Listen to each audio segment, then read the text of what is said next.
right. Exclusive. That's right.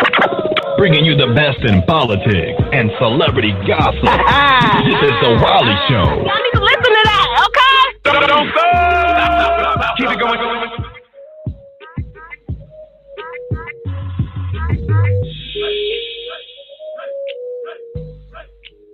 All right. Okay. What's up, everybody? This is Wiley back with another episode. And so I want to say thank you to all of my producers that's been watching me on a daily basis. So y'all see the title. We're going to talk about this subject matter. Now, listen. A lot of things that Mr. Wiggins said in his show was not that factual. Some was, some of it was, some of it wasn't. So we're going to address some key points. Let's first get into Mr. Wiggins addressing Mod Radio, where she's number one on Station Head. He's number two. I did not lie. It's the truth. You can check the ratings. Okay. We beat him a couple of weeks on Station Head. Every single week we beat him until he focused on it. And then, of course, he knocked us at the top spot. Right. But my radio is number one on Station Head. And also she do have a deal with Station Head. Right. So we're going to give credit to whom credit is due. Now, so he was addressing my radio and said that my radio fans, some mental with him. I don't understand her. I don't watch her. Was she talking about me? I don't think of her, but yet you're mentioning her in content, right? Then he went and jumped on Tasha K and said Tasha K is trash. I don't like her.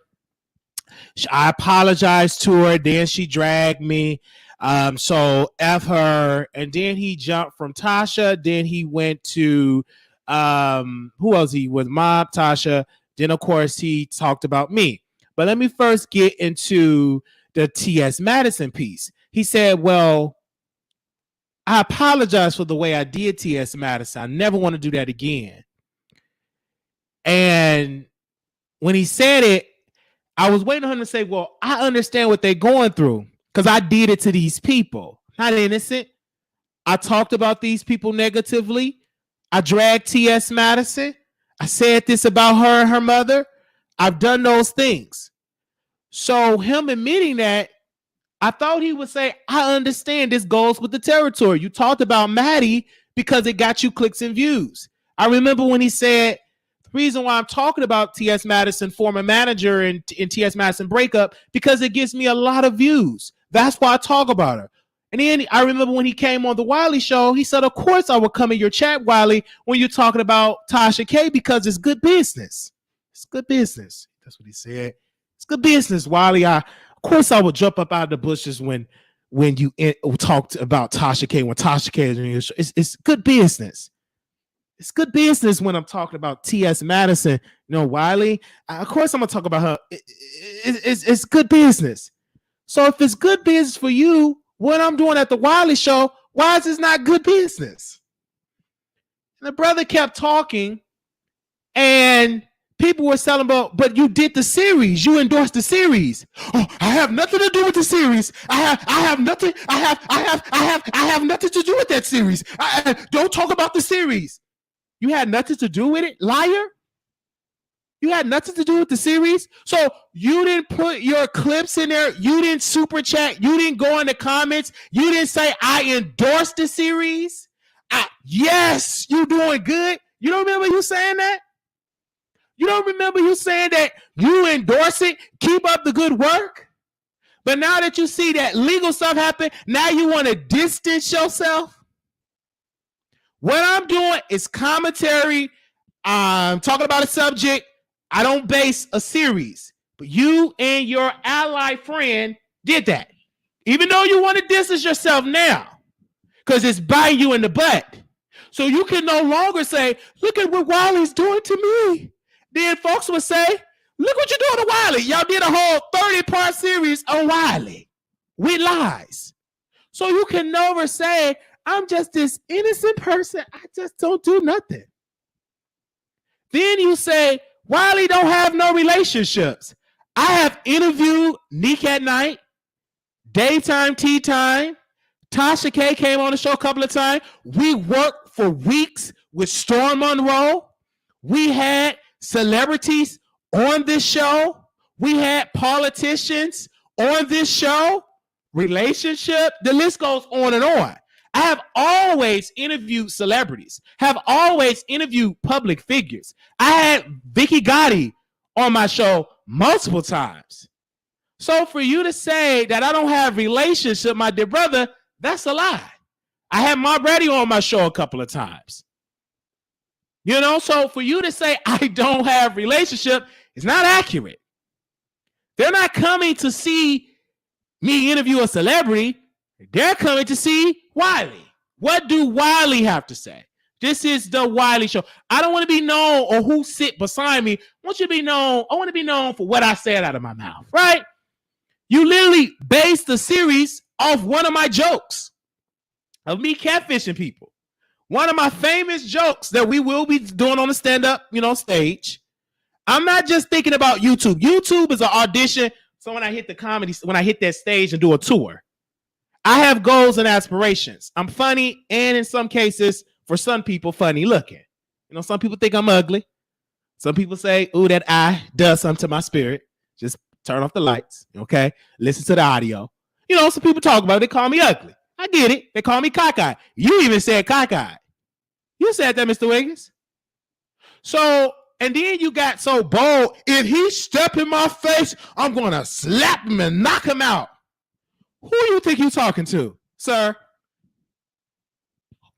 You think you going to knock me out, dear brother?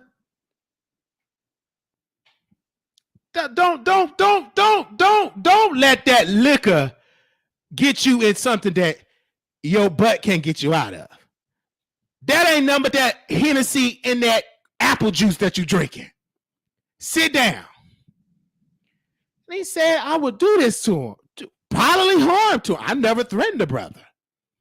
If he ever show up in my face, sit down somewhere. I don't fight physically. Fight with my words, because my words are more sharp than a fist. So I'm listening to this brother talk. Then people say, you do the same thing to Tasha K. All they comments getting deleted. I mean, it was a lot of people in the chat. But you do this about Tasha. You did this about T.S. Madison. How is this situation different? Oh, it's different. It's different because Tasha K got 770-some-thousand subscribers. But Wiley can say, Wiley only got 10. I got a measly little 10,000. You almost at 100,000. That's 70,000 plus more than what I have. Don't you think it's good business for me to talk about that you're popping? Right? You don't like it, sir, because you don't like to be criticized. You don't like it because you don't like nobody calling you out. It's that simple. Because what I say makes a whole lot of sense and a whole lot of folks like to watch me. Then he said, be careful because Wiley used reverse psychology. He said, my audience is all ladies, so be careful when Wiley say that he used reverse psychology. No, I'm using for what you and your girlfriends said that all I have is old ladies. Y'all said that. Y'all said all the people that follow Wiley is old, dusty ladies. Oh, give me do it. Old, dusty church ladies. That's what y'all said on my audience. Y'all said that you and your girlfriends. Y'all said it.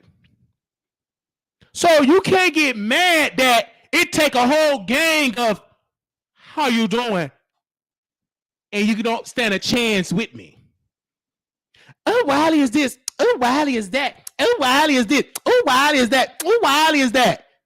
Oh. They just get mad because I still know how to entertain people. You can't take that away from me. And he said, Wiley stalks. Did I ever show up to your neighborhood? Take a picture of your house? Did I ever take a picture of your block? Did I ever take a picture of your gas pump? Now, I've seen people done that to other folk. I never done that. I never did anything like that. Only thing I'm doing is talking about what's trending. Cut the camera off. That's it. You're upset because it's gaining traction. It's not about the subscribers. It's about Wiley is more credible because folks are looking at, you can't blame Tasha K, T.S. Madison, and blame them saying they this and they that.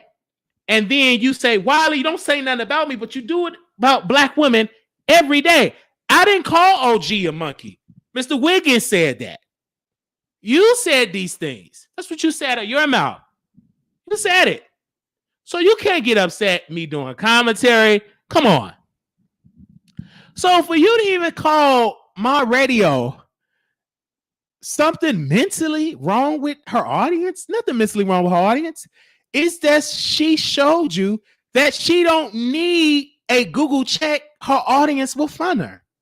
Then you bring somebody that built their platform on being anti-mob radio that you won't even put and put respect on her name, right?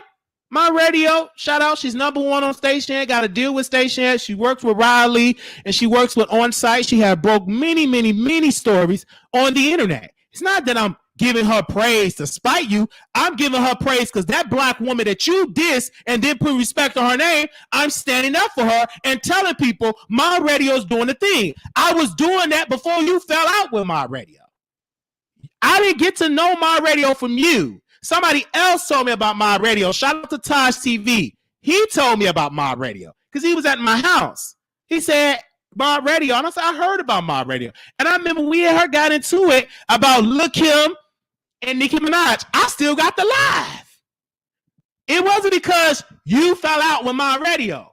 Taj TV that was sitting in this same room told me about my radio because he was on her Instagram live. And I told Millie, I said, we shouldn't be concerned about Lil' Kim because she got more money than both of us, all of us. I remember I told her that. She got more money. We got back and forward. That's how I got to know my radio, due to Taj TV. Shout out to Taj TV, a friend of the Wiley Show and a good friend of me personally, right? So you can't use that. I did not because you fell out. Is it good business when you're beefing with somebody? Yes. It's quite entertaining. Just like your friend, I built his platform because he gets views off of Wiley. He gets views off of me. He gets views off of the Wiley Show. Your friend. You sound foolish when a person that you said, this is your brother, and you endorse. His platform is built off of me. Then you're afraid, and then you watch me on other platforms. When I say, oh, we going to court, I just say something to see, is you really watching me? And you be letting me know that you watch. Oh, he said we going to court. Oh, we going to court. I can say what I want to say. Freedom of speech. Just like how you have freedom of speech to do a series, same freedom. Only difference between you and I is I can take it. You can't. It's a difference. I don't drink my problems away. I don't. I drink H2O. You drink liquor for your personality. Okay? You have to drink liquor. A whole lot of it. So you have your own struggles. Even though you could call me psychotic, I'd rather take bipolar medication than me taking all that liquor. Okay? You take drinking, you slow your words, get drunk, and you have to apologize the next day for the things you say out of your mouth. All that cheap liquor that you drink.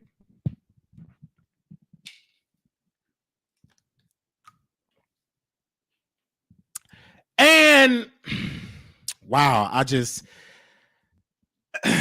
then he said, why would he just tell me what I did wrong?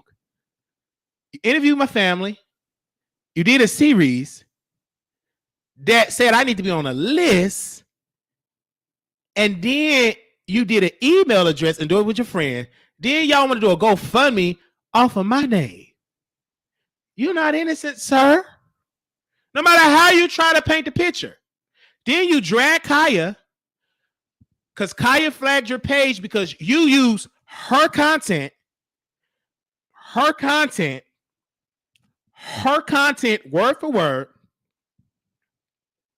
Now she's a bunch of dusty bees because you broke the rules and used her content. You made that mistake. I don't use your content. What I do is do commentary. I get more views when I review a live than actually replaying a person's live. I sit and do commentary. I'm known for what I say on my show, not what celebrity reaction I do. They don't need to see me replay a Tekashi 6ix9ine. My audience want me to see me criticize or uplift, do commentary on Tekashi. Because I'd rather see you talk about it than me watching to see what he have to say. That's the type of power I have on the Wiley Show, right? I can talk about some LGBT web series. They might even not watch the series. They just watch my review, or some watch my review and they watch LGBT series. I've done a lot for the LGBT community. I built my roots of this show, started me interviewing LGBT artists, from Case the Killer, from Pretty Boy Rich, to the Freaky Boys, to Fly Young Red. All of these people I built my platform on. Chasing Atlanta, Chasing Dallas, now with G Hustle, ATL. It's just so much that I do for the community. I've done a lot for the community. So don't pull that card, right? Then you say, I think he loved me and I'm upset. I don't hate you. I just do commentary. It's not that serious. This is a free app. You don't like what I'm saying? Don't watch me. Period. If what I do is so toxic, why do you watch what I say? I'm crazy. I got bipolar. I'm psychotic. I'm a stalker. But yeah, you know everything that I do and you repeat it on your show. So we watch each other. Yeah, we watch each other. You don't talk about politics. We talk about politics on this show.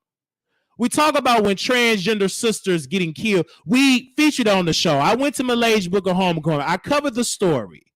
I've done that. I talk about things other than celebrity gossip. We talk about celebrity gossip, politics, trending news, and better yet, the majority of the content is me talking about my loved ones. Regardless of the content, I'm talking about my loved ones. Really? Me catfishing. My personal life experiences that I talk, me being bipolar, the library thing. It's so many different things we talk about on the Wiley Show. It's not my fault that when I talk about you, it's so entertaining. It's just not my fault. You're just an entertaining person. You drink liquor, you got an orange gaming chair, you twist around in circles, you cuss out black women, you cuss out your friend, call them boring, and you say all this. It's easy. You make it easy. All right? You can't get mad because I do commentary, do it my way. It's no different when you talk about Tasha K or Lovely T when you threw shade, because you threw shade at Lovely T. How can Kaya flag my channel and it's some other bloggers? That content still on their page, and I don't know why it's still up on there. That was addressed towards Lovely T. That was addressed towards Lovely T. Right? Let's just be real here. Can't get upset because I do commentary. Yes, you came on the Wiley Show.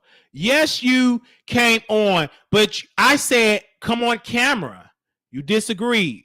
I said, let's have a private conversation. You didn't want a private conversation. You literally came and you wanted your narrative. You kept saying you wasn't loyal to me. I don't want to be loyal to you. You a man that drink liquor. Why do I want to be loyal to a drunk? That's the case. I need to be loyal to my mama. I'm not going to be loyal to you drinking. Are you crazy? Are you okay? You literally drink. You have a drinking problem. And I'm loyal to that? No. You are controlling, narcissistic drunk. That's who you are.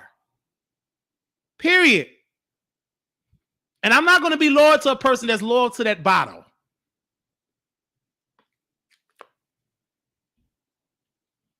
That's who you are. Most of your controversy in your show, when you have an uh-oh moment, is liquor on the scene. You have to say, well, I was so lit. I apologize. I didn't even know I said. Did I actually say that? Yeah, when you're drinking, you say a whole lot of things that when you sober up, you regret. Right? I was the reason why you went and done a whole panel and did a show in the beef sector. It's because you dissed those gentlemen. Then you went on their show and stole their idea.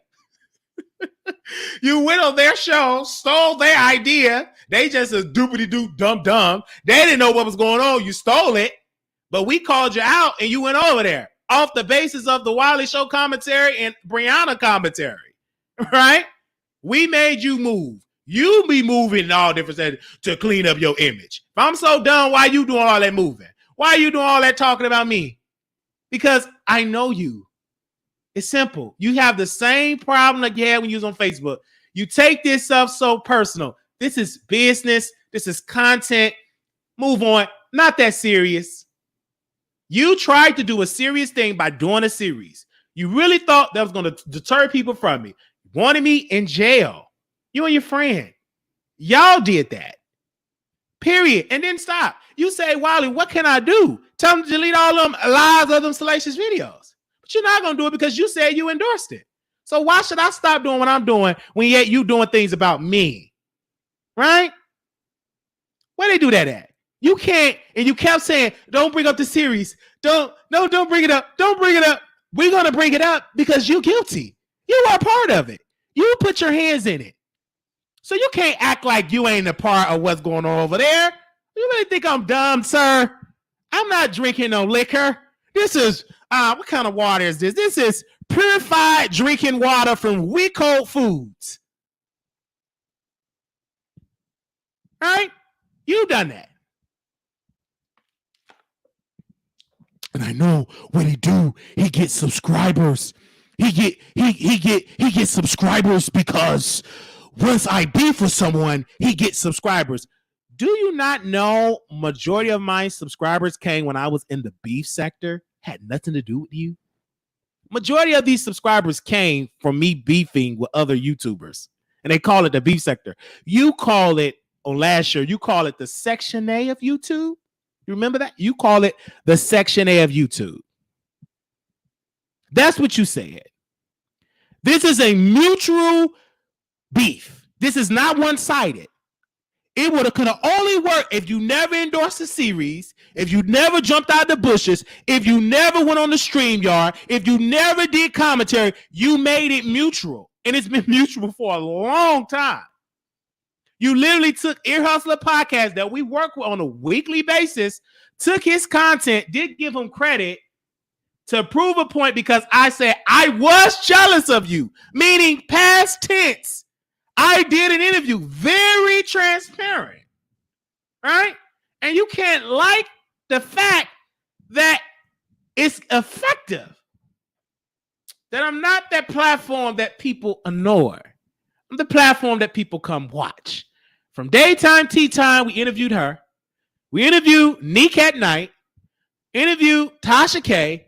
We booked Storm Monroe to come work with Two Man and a Lady, paid Storm and Seven on a weekly basis. And we would have still been paying them to this day if they would have stayed. During that show, we interviewed a comedian that worked with Monique, Hope Flood. She worked with Jamie Foxx. She worked with all the greats. She is a legend in the comedy game.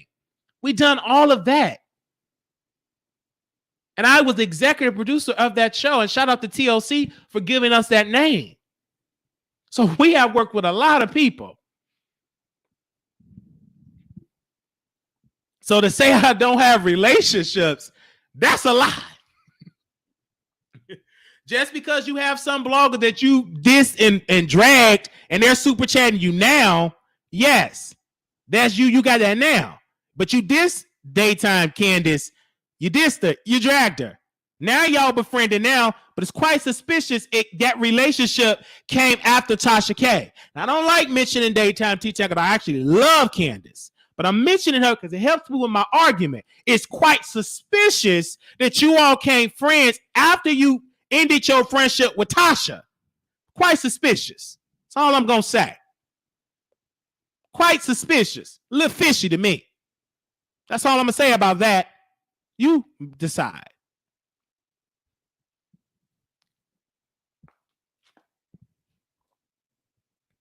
But she's good because she's loyal to you now.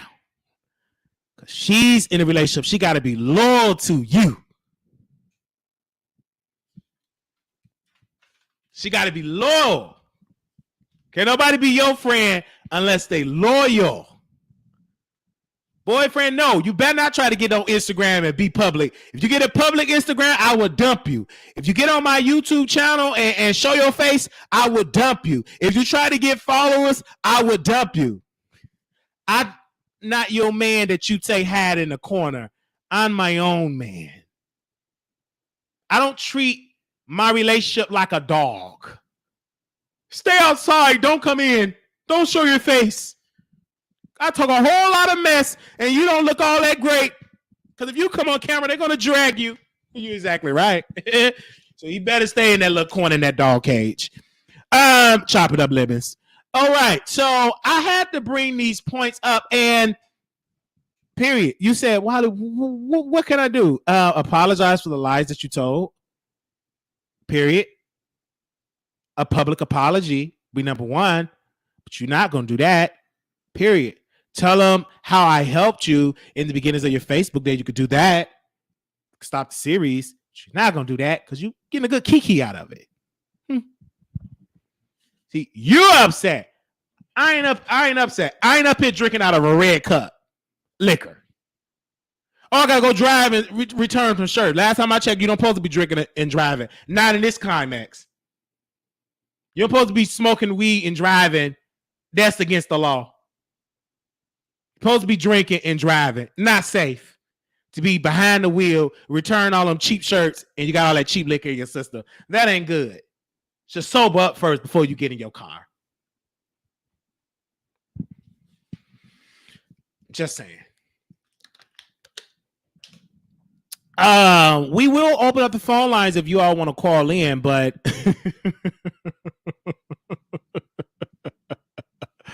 I just don't understand. Like he gets so upset at Wiley. Oh, Wiley is this? He's just so bad, and he talks to my supporters. You don't own those people. None of those people have blocked me. Most of the information, when things go, they tell me. You don't own these people. Now, some of them are smart. I say you get your troll account and come in because you don't go on your main page because you know they're going to block you over there. Yeah, so you don't own these people. Oh, these mob, they ain't your folks. These are grown human beings. They watch who they want to watch. The producers, they watch who they want to watch. I can't stop them for watching whoever they want to watch. As I watch who I want to watch. We adults here. It's not a dictatorship. This is a democracy. You have a right to go to anybody that you want to go and watch. Period. You should be able to come on the platform and express how you feel, just like some dragging me. Is that right? Not gonna make me shake. I'm not gonna cuss them out and call them, get that monkey out the chat. No. Why would I do that? Let them comment. As long as I ain't cussing, let them say what they want to drag me. You know, say what you want to say. I don't have to say, get that monkey out the chat, B word and all that. No, because those are viewers. Some stuff they're going to agree with Wiley on. Some stuff they're not going to agree with Wiley on. That's just the business that we're in. And this is a free app where you will freely can go and watch whoever the heck you want to watch. This is YouTube.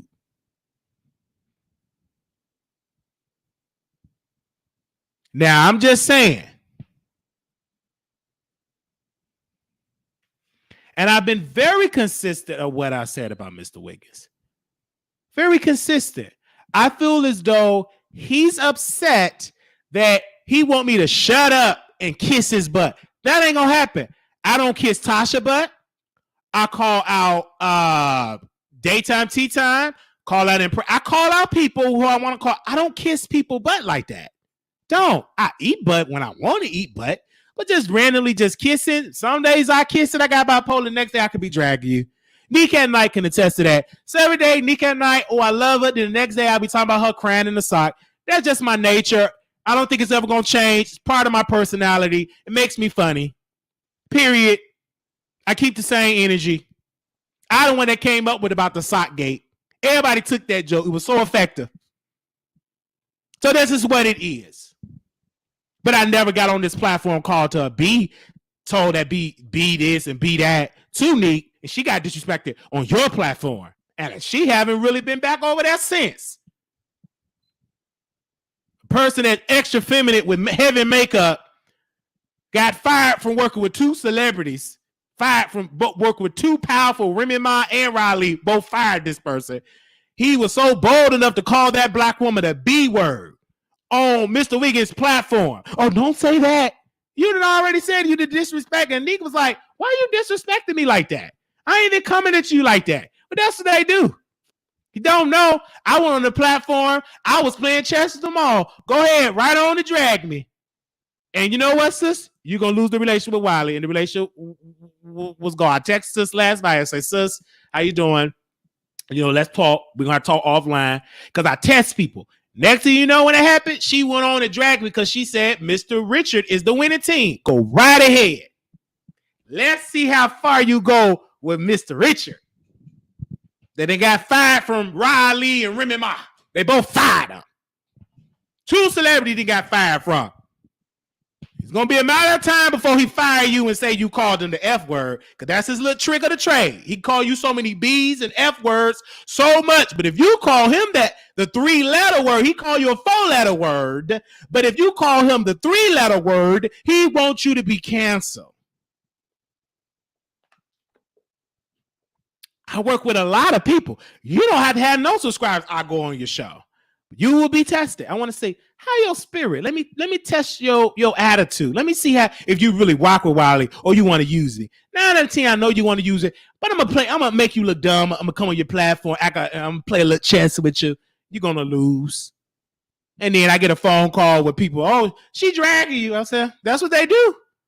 I'm not upset and mad, but did you hear it? No. Because at the end of the day, I know how people operate. They won't come up. They're get with. That's how this game go. I've been on this internet game for a while. People will give sub deals and everything, backhanded deals or whatever the case may be. It goes with the territory. I cannot get drunk and emotional, drunk with liquor and lose focus. I want to be spiritual. I want to do astrology. I want to do this. I want to be that. I'm a trendsetter. Wiley is obsessed. Mom Radio, I'm not gonna say her name. Tasha K is this. I ain't gonna never do that with T.S. Matt. You doing all that stuff. You saying all that. Kaya should have never did that. You stopped my bag. No, you used her content. Period. You did that. Nobody told you to do it. Of course, any reaction video is going to give you views if you using somebody else's content and you plan. Just as like if I would use somebody else's content that are known in this sector, like a Kid Fury or something. I can't get mad if Kid Fury take me down for copyright because I can't use this guy. Even in my if I use Lonnie B. Shout out to Lonnie B. His content, and I do a reaction off of that, and I'm getting 60,000, 70,000. People gonna say, bro, he cutting into your pocket. He cutting into your bread. Period. It's just content. That's all I do. I don't follow you in your house. I don't follow your block. We in 2 different states. Your friend said I filed for bankruptcy. Your friend and you endorsed that I should be on a list. Your friend try to conjure up gays that are struggling for views and platform. One particular gay, he put words in his mouth. The poor man didn't even say it. He called me, said, I ain't even say nothing like that. I know you didn't say it. But they put all the word. I want to be left alone. You were in that chat, Mr. Wiggins. You should have never endorsed it. You endorsed it. And then say, bruh, stop. Now, somebody, I ain't gonna say their name, somebody is real in y'all camp. And this particular person said, Wiley, I don't agree with what they doing. And this particular person said, why are you bringing his family in it? I just don't agree with that. I think you need to stop. One particular person said that. He said, Wiley, I don't agree with that. I don't like what they doing. And this particular person said he be telling us to don't put Mr. Wiggins, don't put my name in it. Don't put my name in it. But it's hard. And I told this person, I said, brother, it is hard for me to say don't put his name in it when he's endorsing it. I said, how would you feel if somebody would do a series about you, give you more videos than R. Kelly? How would you feel? I wouldn't feel right about that. I said, you be careful. Because when things get to burning, you don't want to get burned. Be very careful because you innocent in this. Don't get involved with all that what they trying to do. Stay on the sidelines. Because what he did, he dragged Mr. Wiggins in it, and he didn't know that that's going to make his platform look funky and dirty and stinky. People seeing how he operate. Big people reached out to me. Big people from high places reached out to Wiley. And I told Charlamagne on the voice note, brother, I know how you feel when you get a series and you famous. I don't got no Clear Channel deal or a radio show, multi-million-dollar contract, and you getting a series. I'm at the bottom, got a whole series. Crazy.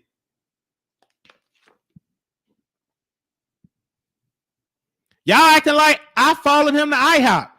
I don't follow him no IHOP. You never seen Wiley follow somebody in no IHOP. Because that's against the law. Why would I want to follow you at a place you don't want to see me? You don't see me at no IHOP. I'm crazy. But I ain't that crazy. You act like I'm following you at the library. I'm crazy, but I'm not that crazy. So I'm just telling you right there to that. Thank you for the IHOP line. Thank you. Anybody that know about IHOP, that's a classic in the B sector. Don't have nothing to do with it. This is just commentary. All right, so I address all that I want to address, and we will open up the phone lines. So I'm going to put the number on the screen because y'all know how it gets, 646-716. Thank you all for the cash apps, for the super chats. Thank you for the love. We work very hard because of y'all and because of us together. The car is paid off. I personally would like to thank each and every one of my producers for helping me, get to this point and, helping me to pay the car off. Thank you for that. This is the title of it. So I thank you all for that. Thank you. Thank you. Thank you. Thank you. Thank you. You all helped with the down payment and we paid it every month and now it's paid off. And we thank you all for that. Our credit score actually went up 100 points because of that. So we thank you all for that. And now we're trying to get to the big 600 and up because our credit score was actually 407, 412, and now we in the mid 500s. We got a couple of, I think we got about at least 50 or 40 more points to get to 600. And then we want to build from that. So, and now we got stocks, investments, portfolios, and we're going to have a conversation with Armon Brown. I think my sister, B Scales, definitely going to come on the platform. I think our platform is a little different because I have moderators that are very intelligent, black women that are doing their thing. So we're gonna do that. And I want to thank Armon Brown because she brought the story of Be Love's Life, and Be Love Life actually came in the comments. That was very original. It was a beautiful live, wasn't no mess. It was just a positive live, and that was probably a week or two ago. So thank you for that. To I don't know if she's listening, but to Armon Brown for that. She definitely helped us in that regard. So make sure y'all go and subscribe to Armon Brown. I remember in 09, she's mod for us. So we gonna be over there talking about like financial stuff. So I will let y'all know when we do that and when we get that live schedule, because we're gonna have that. And that's gonna be original, talking about stocks, bonds, and everything else. Wiley, if he can dish it, then he should be able to take it. Keep on, period. Because I dish it and I can take it. I did shit and I could take it. People showed up to my family church before. They dragged my entire family. They called my family members. A lot of them called. During the series, they called my family members, called some of my friends. They thought they were my friends. I mean, all over. I'm still standing, still doing my content.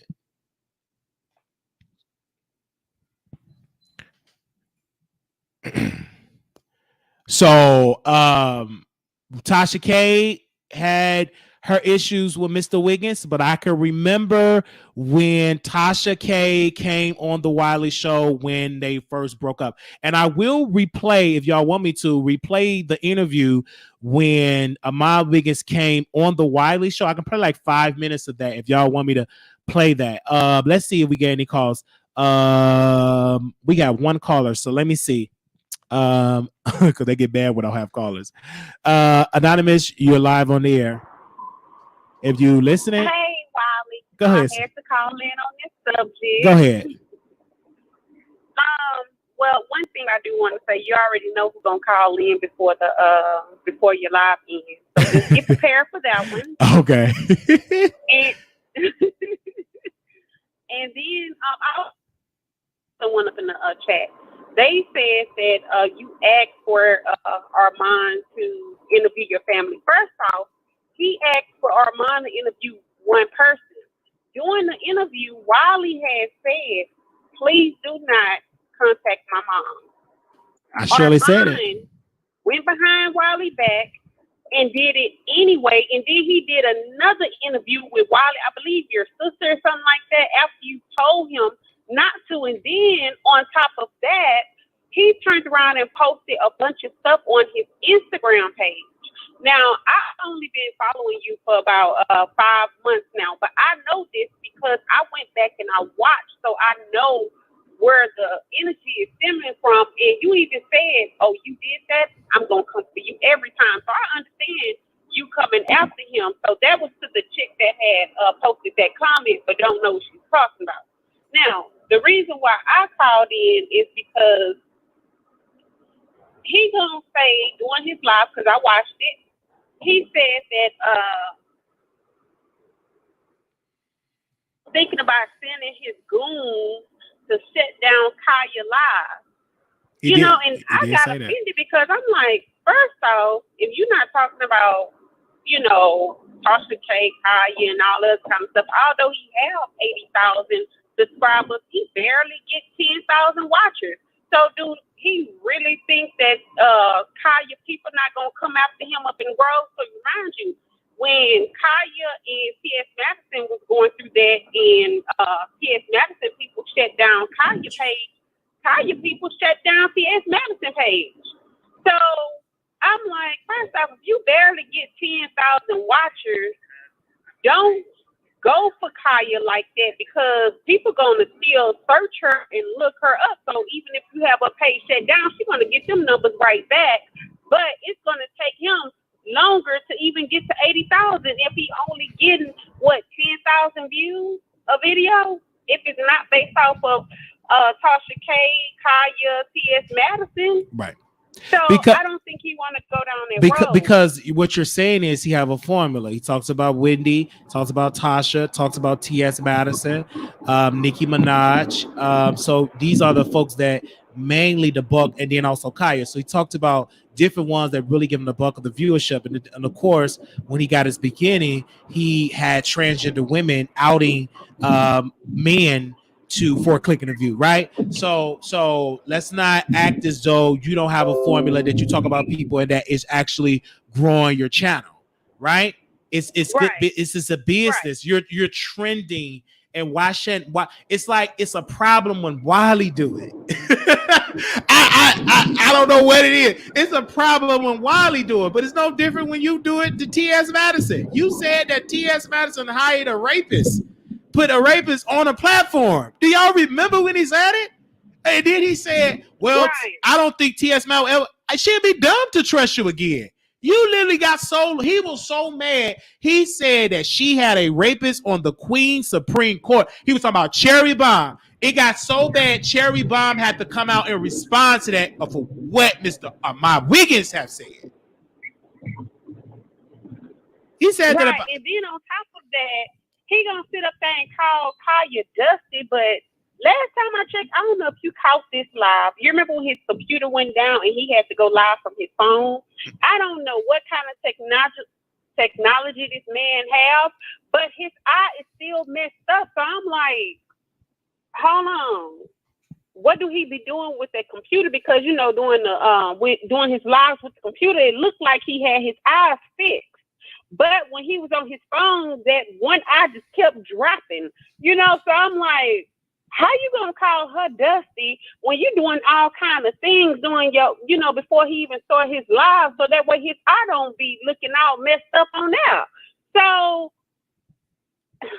it's something wrong with Armon. And my thing is this: it's with me. He talks about my eye, but he have a condition that half his face is frozen. So I mean, come on, you have your health issues. And I remember when he told me, my doctor said I need to stop the drink because it affects my face. But you still do the drinking. So he do have a condition, just like my eye have a condition, but I'm okay with it. You want to talk about my eye? Talk about it. Still it blink. Yours sometimes it get frozen. One blink, the other one just stands still. So if that's what you want to get out, we can get there too. But you're the one that's going to be upset. Right. You're the one that's going to cry and get upset with your subscribers and paint this like you a victim and you don't do no wrong. You have done wrong. I have done wrong too. The only difference is I'm transparent at what I've done, but you're not willing to be transparent. And when you started a series, endorsed a series, when you said what you said about me and my grandmother, you said it on your IG, you interviewed my family, I said, don't do it. And you know this. Me and you both were going through a thing with our health. Your face was frozen, half of it, and I was going through a mental illness. My mind was gone.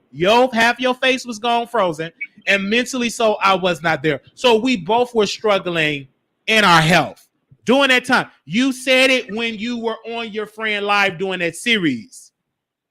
Then you did the panel. Then you endorsed the series on your channel. Then you deleted it, but you done it. So you can't get upset with what Wiley doing, sir. Are you upset because I said we going to court? Why are you upset? I didn't even say it on my page. I said it on somebody else's page. I just say so on purpose to see is you gonna take the bait, and you did exactly that on your platform.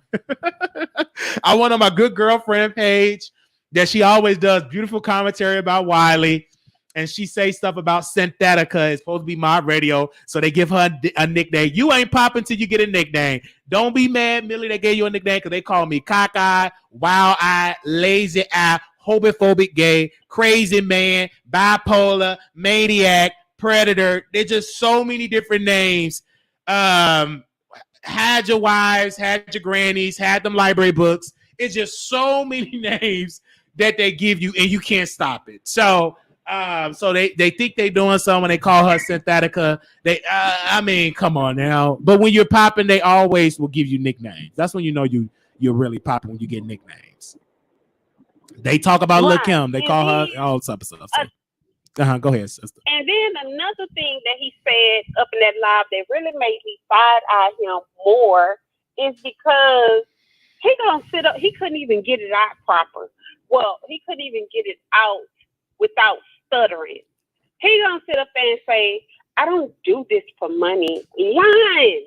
Oh, that man can lie. Yeah, he can lie. Come on, I don't do this for money. But so if that's the case, why would he do the whole twerking thing so people can give money? Absolutely. And what gets me, you were able to retire from working with a cell phone company provider because the money were coming in. So stop that line. You know you're doing it for money. We all do it for money. If that's the case, turn the ads off. Period. You're lying. Right. If you're not doing it for money. Right. Of course you're doing it for finances. So if that's the case, why, like you said, turn off the ads. Oh my God. Turn off the ads and then, go back and start back working. Go back to work and you quit. You make an income. I'm not going to quit my job because you don't get healthcare with YouTube. I have conditions, my leg, my eye, my teeth, and you don't get health insurance with YouTube. I prefer working. If anything goes wrong, I can use my health benefits. So that's one of the main reasons why I don't quit my job, because I don't have benefits with being on YouTube full time with like healthcare benefits. You're a private, you're an independent contractor with YouTube. You're not an employee like W2. We give you benefits. No, you're an independent contractor, meaning you is what it is. So anything else you want to say, man? Yeah, so it's one more thing, then I'm going to go ahead and get off the phone. Go ahead. I get, because I know he keeps saying he's a Gemini. So I'm trying to see, do one side of him forget what the other side say? And it all depends on how he's feeling up in that moment. One side might be called Armon, the other side of him might be called Mr. Wiggins. So when that other personality disappears, he'll forget everything. Because it's like he say one thing, but then he do something else. Then he go against somebody and, like try to put them down. And then that other side of him, Mr. Wiggins, will turn around and do the same thing that he just finished bashing that person about. So I don't know. I think he's a lost soul or a lost cause. And that's all I want to say. Thank you so very much for calling in, man. Thank you. We're going to replay the interview when he came on our show and let the record show that he reached out to us. And he was saying, Wiley, why are you talking about me? I want to come on your show. And I remember I sent him, it was on this phone, actually, the one that is cracked. And I sent him a text message, and I said, because he wanted to come on. Let me see. Do I still have that text message? Let me see if I can read it to you, because it was in this phone. Because this is the crack phone. Like my phone is crack. Like literally. I remember that. So this was March 20. What was this? Okay, yes. This was March the 28th. This was Saturday, 11:07 p.m.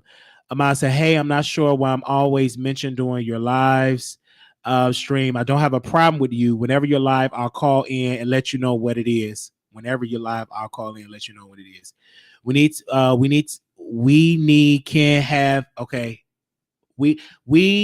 Can have a over conversation and move on.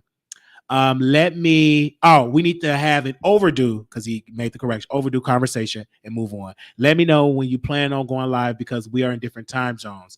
And I said, I responded to him on Sunday at 2 a.m. when I got that message. I responded to him, okay, I'm down with that.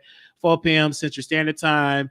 Then on Sunday, March 29th at 9:57, I said, but if you free later or I'm down, just let me know. And then Ahmad responded, the earlier the better. I have a few things I'm working on today. And then I said, okay, I get off at 2 p.m. Central Standard Time. So I think 4 p.m. Central Standard Time is cool, because that's 1 p.m. your time. Then I responded March 29th, 3:53. I said, I meant to say you ready, but I meant to say you are ready. He said, yes, let's try an hour, have a maintenance man come over real quick. I'll text you when they leave. I said, okay. And then he said, okay, I'm ready. I said, you coming on my show? I said, I'm going to call in. You don't want to come on StreamYard? I asked him. He said, no, camera call is better for me. Okay. All right.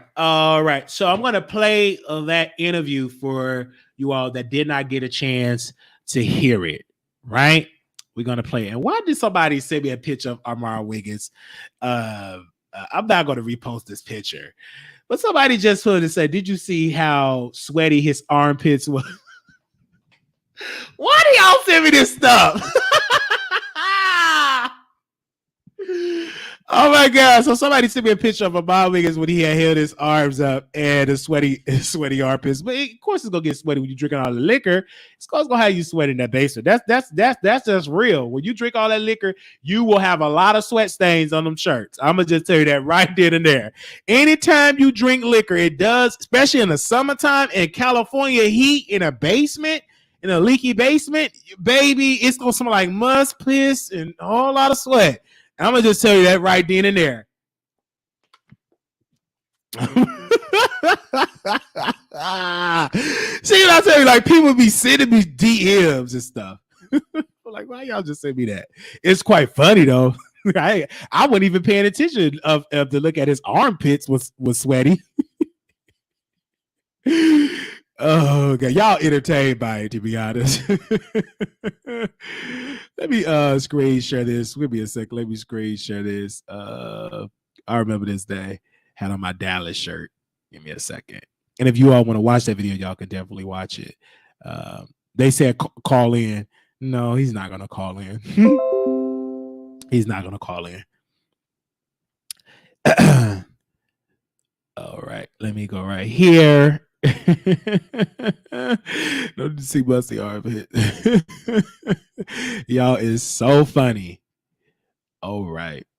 Let me take it off mute.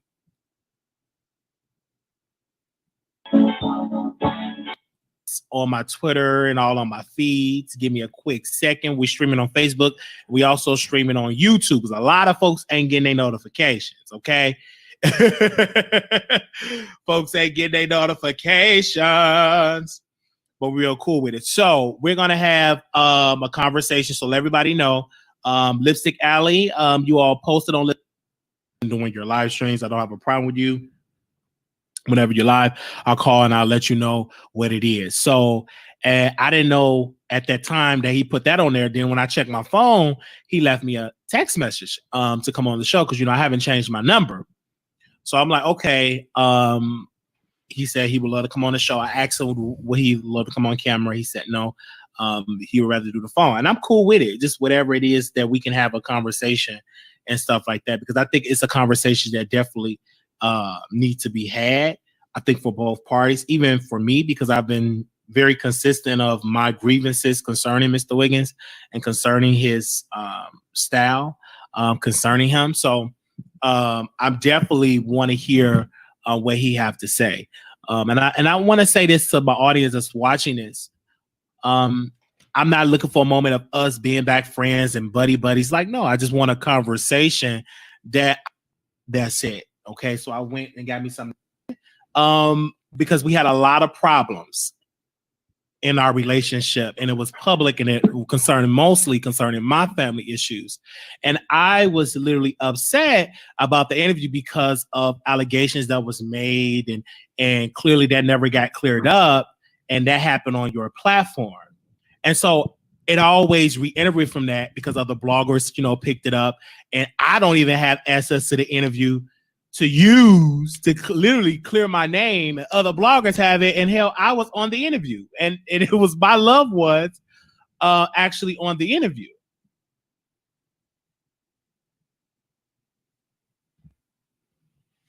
Are you there? Okay. Yeah, I'm here. I'm just letting you talk because I don't want anybody saying I'm interrupting. I'm just trying to figure out. I'm just trying to figure out. Okay, so this is all about I'm trying to figure out. So this is all about. So everything that you've said, everything that you've done on. Let's just go to YouTube. All of this is about the interview. No, it's more. It's like that's the main part of it, but that's not the only thing. You know what I'm saying? Because with our dynamic is other issues concerning that. Another issue that I had with you concerning the YouTube is when I wanted to do my channel and I was doing my channel, I wanted to interview another blogger, and you said that, oh no, I'm gonna say the blogger name, Jay Wilson. Oh, I don't mess with Jay Wilson. Tell Jay Wilson to teach you how to use Skype. And you thought that I was interviewing these people that didn't like you. No, I'm interviewing these people to help grow my platform as well, because I want to be successful. I want to grow as well. And I think you took it as though I was going to interview this person to bash you or to dish you. And that just wasn't the case. I actually interviewed that guy about a whole lot of things that wasn't really painted you in a bad light. And the only reason why I asked you to use Skype is because you was helping with OBS and I didn't know how to do Skype. Okay. So I'm listening. I'm just trying to, okay. So that was the issue that you have with me, the issue with your mother, the interview with all of that. So all of that is the reason why you say that the thing that you say about me on my platform, i.e. coming from my man, or every chance you get saying something about, my mother, or, saying that I'm jealous of different content creators. Like all of that is stemming from the interview and me not showing you how to use Skype and OBS. No. Now, the jealousy part, the things that we're talking about current, I just give my honest assessment on how I feel about the situation. You know what I'm saying? Just if I say that you jealous of Tasha K, I'm not saying that because me and you fell out. I'm saying that that's just how I'm receiving that. And I give my honest assessment. The same thing I said about the whole T.S. Madison thing. I just gave my honest assessment of that fallout because of what you were doing. I took that as jealousy. I took that as hurt and jealous. That's how I took that. And that's how I related it to my audience. Okay. So I guess we can start with the interview thing. Here's the thing. That before I say all of that, I want to first say that I think that because there's another piece of you that has said on many occasions that I've never wanted you to grow and I've never cared. You know what I mean? Like I didn't want you to grow. I'm intimidated, or I won't say your name because I'm afraid that you will get my audience and this, that, and the third. So I'll tell you this. I don't think that you're a threat to me, but I think that you're very talented. I've said I don't think that you're talented in the past, but I think that you're talented. I think that you'll go far. And I think that you have potential. If I didn't think that you were talented, I would have never worked with you in the beginning. Okay. I don't dislike you. I don't hate you. However, with all that being said, I think that you'll get to 1 million, 10 million, 100,000, whatever you desire. I think, hell, if you can go and sit on some major platforms and do commentary. However, the piece when it comes for me, and I have to be honest with that, is for me, I don't want to be a part of that journey with you alongside you in any way. Meaning like, I can't stop you from talking about you. That's fine, whatever. But I'm saying, we don't have to work together and do any collabs. And, honestly, I don't really rock with you like that. Not because I don't think that not because I'm jealous of you. However, it's because when we have the situation going back to the interview with your mother, being on Facebook, you remember you told me to do that interview. You told me, you begged me to do it. And you threatened me if I didn't interview you and do these interviews and interview your mother, like you were going to be pissed at me. You literally said, if I was your real friend, I should do that interview. You made me do it. And then here we are. It didn't go in your favor. And then when you get mad at me, you go online and you blast me out, which was fine. We fell out, if you remember. And then guess what? We got back cool. I didn't know that you were still holding on to that because you told me to do the interview. I was not going to do it.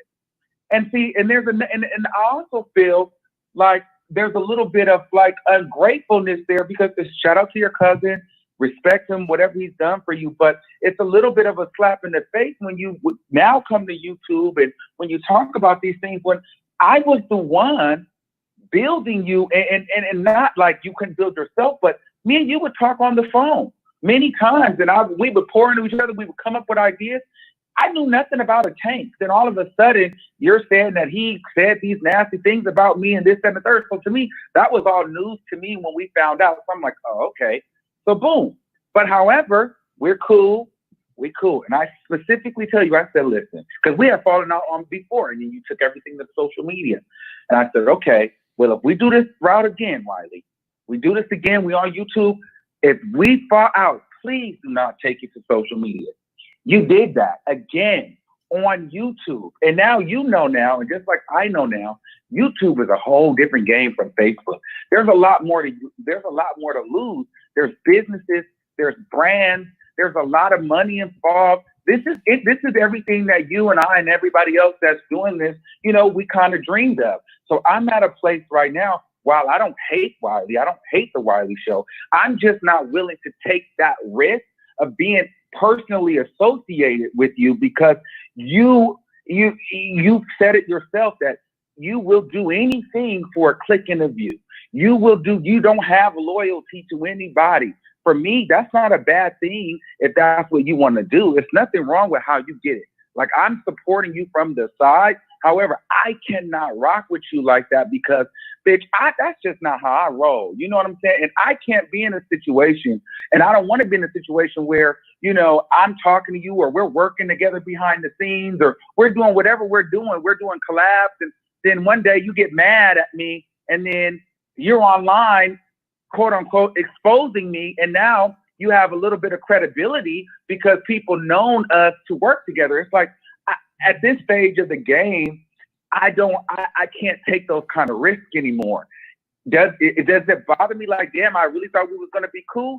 Sure, I really did think we was going to be cool. However, I'm at a place now where I can honestly say, I think you'll go far. I don't dislike you. I support you from a distance. I'm happy to see you growing, but I personally cannot be that associated with you like that, because the way that you're doing your journey is not, it doesn't align the way that I'm going my way. Like, everything is not content. You get what I'm saying? The fact that I'm even having to do this with you on live in front of however many people were watching this now or watch this later. I don't do this with my friends. I don't do this with people that I work with. I don't go on live. And he did not have to do this on live. He reached out to Wiley. He reached out to me to do this interview.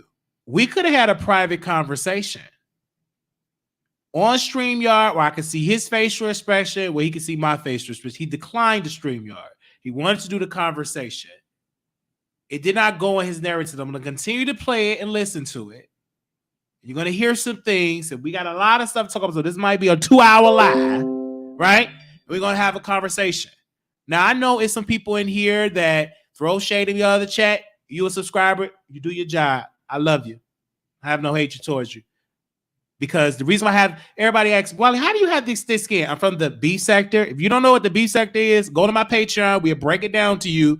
I'm going to show you some beefs that I've been in. People pulled up by my family church, dragged my whole entire family. It was at my family church. They were there.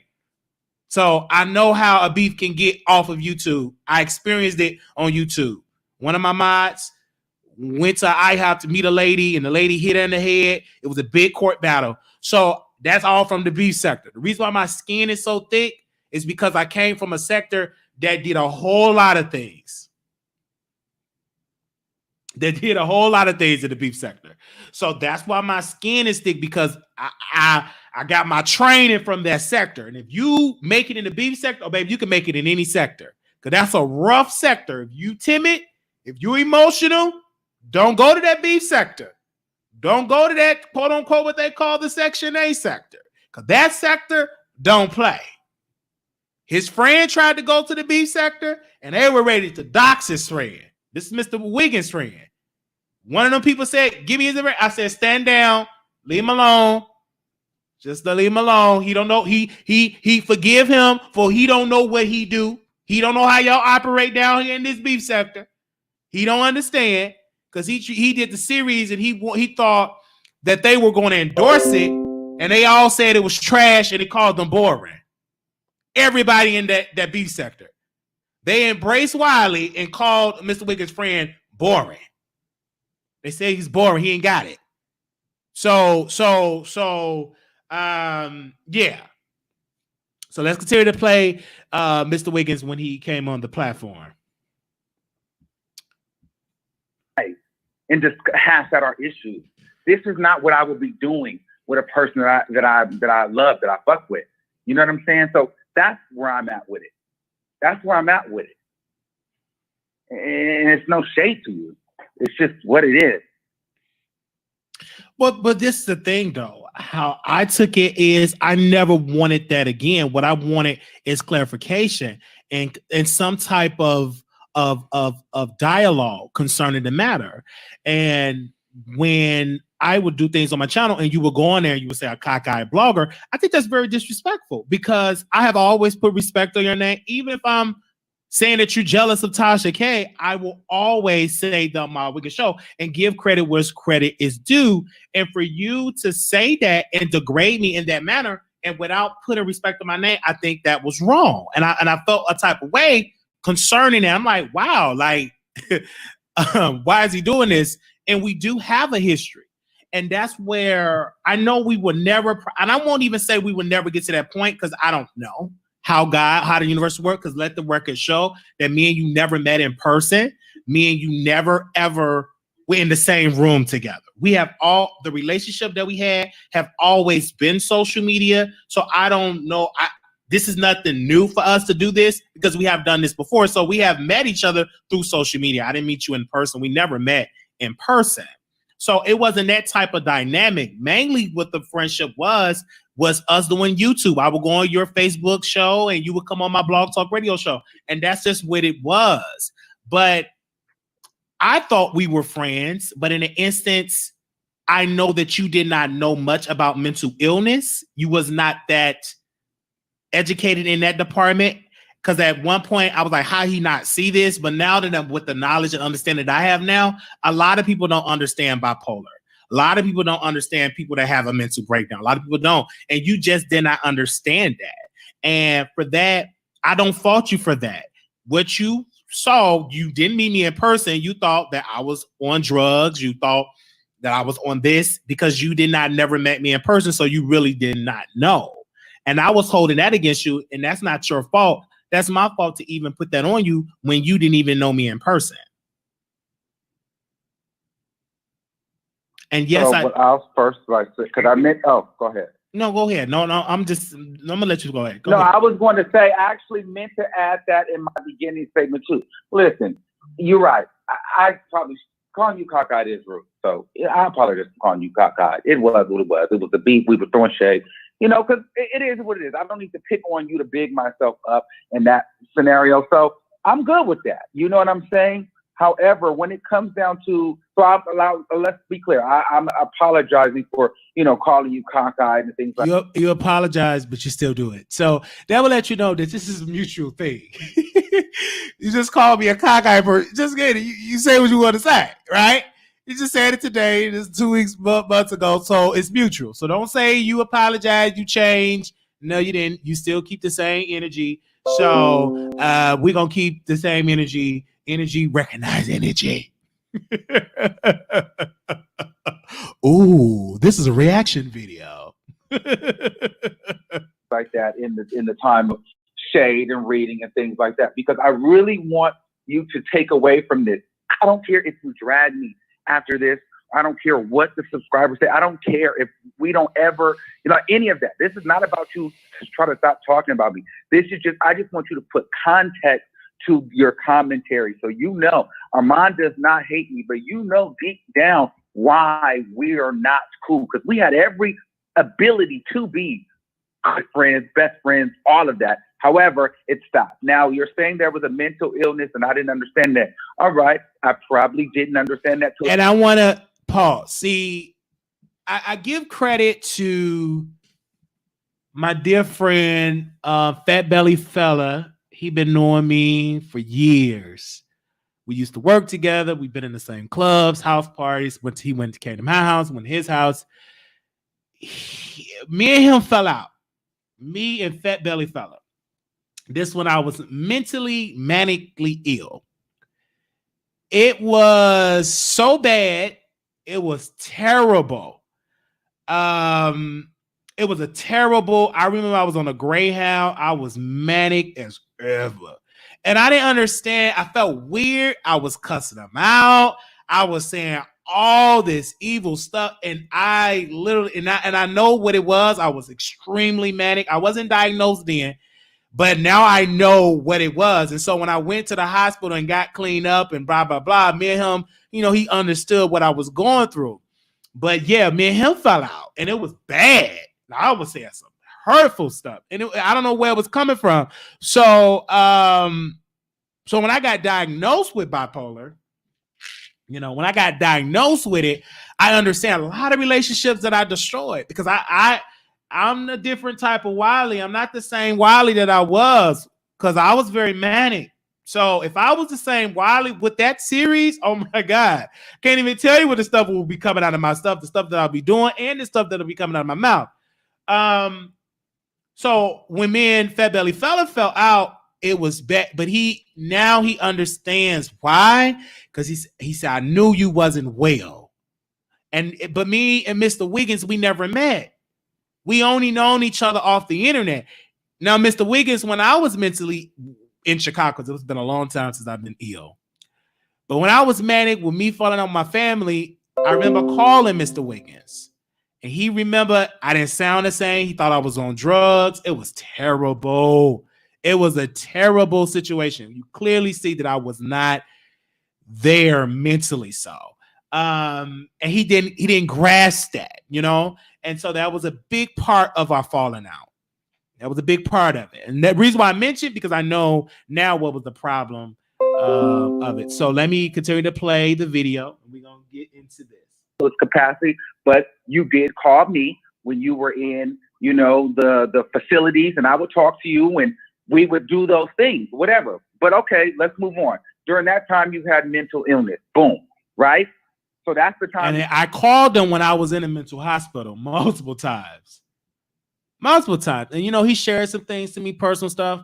And he said, what? He said, I said, yeah, I'm in the hospital. He knew I was in a mental hospital multiple times. I really struggled with my mental illness. I was bad, terrible, suicidal, not eating, hearing voices, library thing. It was terrible. And it was real. He at one point, he thought it was all fake for clicks and views, but he was like, man, I didn't know you were going through. I said, hell yes, I'm going through. And then once I started researching my family members, I have an uncle that's in a mental institution, been there for decades. My mother been in and out of mental institution. My sisters and brothers been out of mental institution. My great grandfather, he commit suicide. He had a mental illness. So had another family member try to commit suicide. So I even tried. So mental illness runs in our family, and I didn't know. And it hit me kind of late. It hit me in my 20s. I was in my mid-20s, and at first it was there in Chicago, very strong, and order of protection, had to get out of the house. I was bad to be around. You probably would have thought I was on drugs. I wasn't eating, lost a lot of weight, talking to myself, cussed everybody out. Then I got to Texas, and then I still was okay, but then going off on people. I was hard to get around, cussing out folks, going off on people on buses and trains. It was a lot. Then the library situation happened. Before that, mental illness, in and out, dealing with that situation. And finally, I had a court order to stay in these mental institutions. And then after the library situation, it was a blessing because they told me that I'm bipolar with psychosis. I believe that was my diagnosis that they diagnosed me with. And that's when I knew from that day that I had an illness. It's right. So I'm like, I couldn't get along with friends. I would go off on them. Then the next day, oh, how you doing, Amai? Man, how's it going? I just be just a sweet, reach me on a Monday. It might be cuss to drag. I was terrible. Very ruthless with the internet. Like I can go off on the internet. And it used to just be internet. Like Amai would feel my wrath on the internet. So I understand where he's coming from. I get it. But you can't disregard what I was going through either, right? So I don't think I think once he finally get a friend that have bipolar in real life, he will understand. But bipolar is no joke. That is an illness that I don't wish that on my worst enemy. That's why you have to keep on your meds, keep working out, healthy eating, do not drink alcohol. Like if I get back to being manic, and I still sometimes slip into in and out of manic state, and drink liquor, oh my God, I would get a lot of views. It would be heavily entertaining. But once that camera get off, I'm still up pacing the flow. And doing this culture, of this, a lot of this racist stuff going on. You don't want this one to be manic doing this culture. So a lot of stuff, I can't go out and I get triggered, and me not rest for 50 days and 50 nights. Oh, baby. So I would tell you that it ain't easy being bipolar. It's easy. Some days I can't even work because I'd be so triggered and manic. It'd be days where I have to call off and say, that's what I kind of knew, like, I'll have to call up and I just let them know, hey, I'm not there today. I'm hearing voices. I'm not really sleeping. Medication not working. I'm gonna have to call off for these couple of days. I'm not in a good mental space. Tell it like it is. If you fire me, you fire me. Don't make me no difference. But I would rather be honest with you and say that I am mentally ill than to just do something wrong and not say something, right? So I do tell something. So if I'm struggling up here, I would say I can't go in today. I'm struggling mentally, so not in a good mental space. I have an illness. I have bipolar. It is what it is. So let's continue this interview. That was earlier stages on. However, I mean, I even seen today, I watched you in a live video in your car. I just clicked on it. But this is not new. You've said it several times on your channel. Without me, this is not even about me all the way. It's about the way that you think that you have to get it to be successful, which your way is your way. I can't tell you what's the right way. I'm only saying I can't align myself because it's too much of a risk for me to take with you. So what I'm saying is I've watched you do it with other content creators, like people on your platform, and I'm not even saying this to be shady, but I'm just saying, like, people will say, and you've even said it out yourself, it's about a click and a view. This is recently. You want that click and a view. Everything is content. You're not loyal. So we're past mental illness at this point. That was a year and a half ago. These are things that you still say to this day. You get what I'm saying? So it's not, the mental illness is one thing, but this is how you really think, and this is how you really feel. And what I'm saying is that's why, because you want to know why I don't associate with you, why I don't say your name. I'm not going to associate. I don't want to be associated with you in any way, because you are liable to get on live and take our past relationship and put a little sauce on it. And if somebody that doesn't like me, or whatever the case may be, guess what? They'll believe what you're saying. So my thing is this: if I don't rock with you like that, then I don't have to endorse you, and I'm not going to endorse something. Right, I have bipolar. I have it. I have that diagnosis. Thank you for that correction. So y'all definitely listen, and so I'm very current with that, right? And let's change the dialogue. You are not bipolar. You have bipolar. You are Wiley. You have a mental disorder, and it's not an illness. Have a mental disorder. Thank you for that, Queen. For that, right? So I understand that, and I know that it is not easy. It's difficult to have friends when you have a mental disorder. It is not easy. It is hard to be friends with somebody that had been diagnosed with bipolar, schizophrenic. It's very challenging. And I thank God for the faithful few friends. I don't have many, a handful. So, because with that illness came with losing relationship with family members because of the things that I said. It was very hurtful. Very, very hurtful things. And this is why I thank God that I don't have an addiction to alcohol, because it makes that matter very worse. Right? This is why I stay away from the bottle, because I know if I drink and have a diagnosis with bipolar, that's a disaster. It will be entertaining because I've done lives like that before. It'd be a lot of viewership because baby, lit. But it's hard to come off on it. Do I like being manic sometimes? Yes, it's a good feeling. It feels good. It's like the best high you ever have. Being manic, it's a very good feeling because you entertaining and it's hard. My jokes be hidden. I'll be just as manic. But when the camera go off, I'm still hyped. So I will talk to my roommate, interrupt his company, talk crazy, talk about people. Yeah, it's hard to cut it off. Like, take your medicine. You go at it. Then if they say too much in the house, I go outside. I randomly get on the bus just to bother folks. So it was very it's something with that. It's not it's so witty. Yeah, it's good entertaining. Look at but it's hard to come off that manic. That manic state is very hard. It feels good to be manic, but baby, it's hard to come down off that manic high.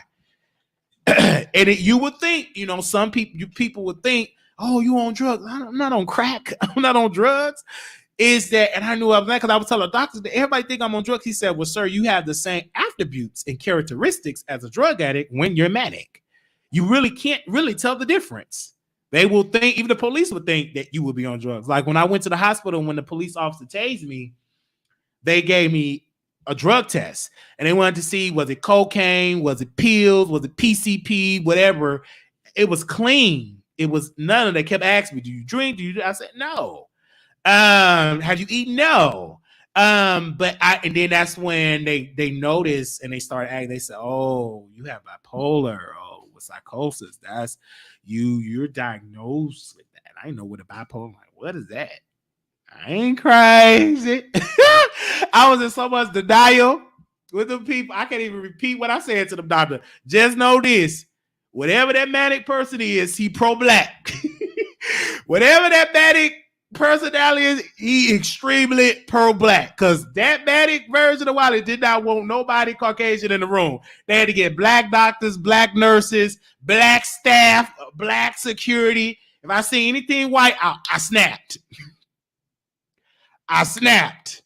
I've been manic before I was diagnosed for about 2.5 years. 2.5 because I never none. It's like, why I'm not sleeping? Why I feel weird? Why I'm snapping on people like that? And then when I would go to work, let me take this off the screen real quick before the interview. I'm gonna bring that back on, but this testimony, I'm gonna bring it back. When I would go to work at the nursing home, everything was good. It wasn't affecting my job. But then it started affecting my job. I would go off on my coworker. How can you do something like that? I said, what's going on? And then they said, you probably have caregiver burnout. I didn't know what caregiver burnout was. It's literally where you work so much that you get burnt out and you start lashing out on people. I had that and I had it bad. Hey, I would go off on my coworkers. They said, this ain't him. I would cry. And once they put me in a meeting, I started crying. I went off on these people. And that's when I noticed that they said, you have caregiver burnout. Like you're burnt out. And then plus being manic. So I had a lot of things, affecting me. Because it never affected my work. But then it started to affect my work while I would hear voices, when I wouldn't eat, when I would go off on my coworkers, never on like the residents. But if I knew if they didn't stop it, then it would have went to that point.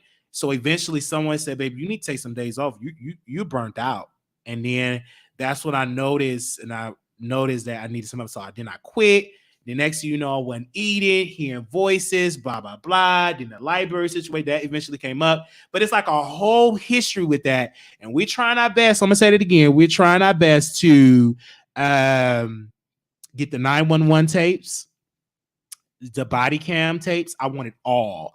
And I've been working with my attorney on that because I said, I need that because this will help my story, will help what goes through. The 911 tapes, you're going to hear me talking just as crazy. Not this Wiley you see now. I'm saying some stuff that I said on them tapes. So I'm trying my best. Well, it probably wouldn't burn that part with the psychosis, right? Thank you for that. But it was a lot going on right there. They won't give me that. I said, please give me the Dallas police. Give me all that evidence. I want it because it's me. They won't give it to me for some odd reason. So I'm gonna talk to the district attorney or somebody or the attorney general. Can I get my evidence? Can I get that? I want that, but they will not turn it over.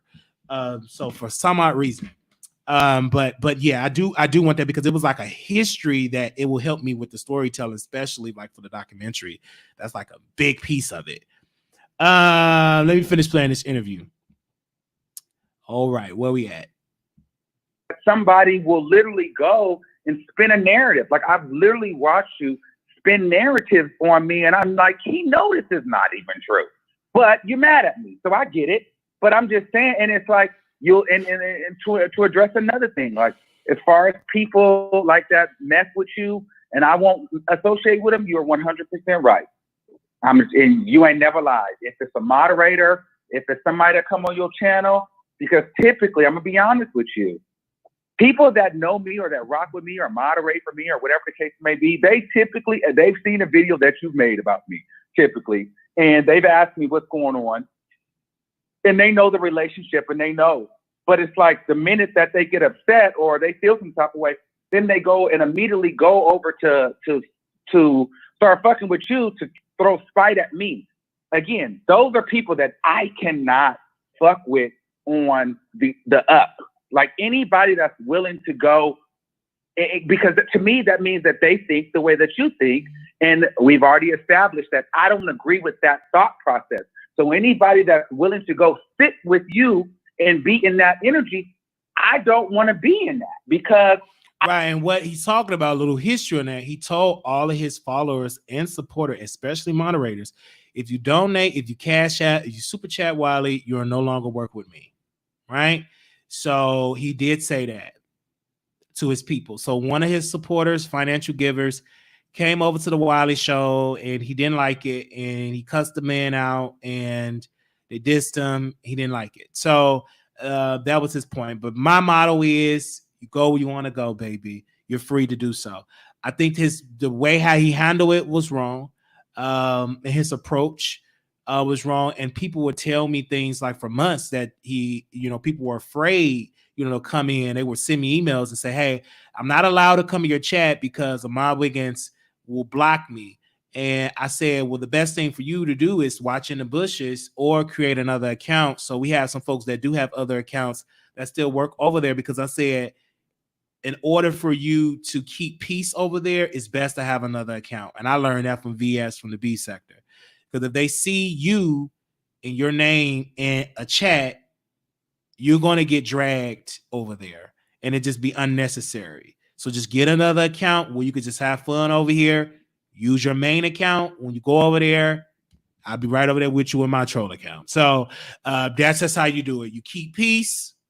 You want to give, and many people, now that we have cash apps, they do it that way. People give, they say, "Hey, this is for me. Good job. I wish I could super chat you publicly, but I get dragged over there," and that's cool. Because who want to get dragged? And like I tell people, you're grown, go where you want to go. This is a free app. Do what you want to do. You get into some mess, I'm gonna get a click in the view. I'm gonna talk about you, but you are free to go where you want to go. You're free to talk about Wiley.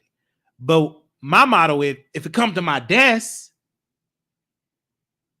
if it comes to my desk, I'm gonna talk about it. Me personally, if they block you, and like I tell some of the moms that come this way, I say, you give to him, you donate to him. You're the reason why he have a house. You're the reason why he have a car. You give to him weekly. He don't work. This is his income. If he tell you don't go all that type of, if you want to be controlled like that, then go right ahead.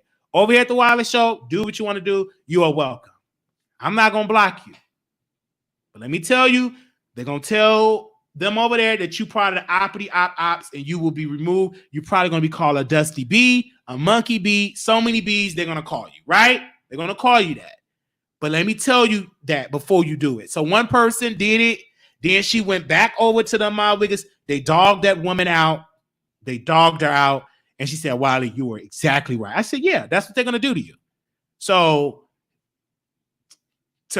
to get that, to not get that type of attention, either you watch in the bushes or get another account. Because if you want to be over there, you can't be over here both. Tracy was the same way. He saw that I was over with Tracy, and he said, "If you don't leave Wiley, delete your membership and you can go." A paid member. Tracy been on his on the My Biggest platform forever. He gave Tracy this grown woman that is old enough to be his mother, an ultimatum.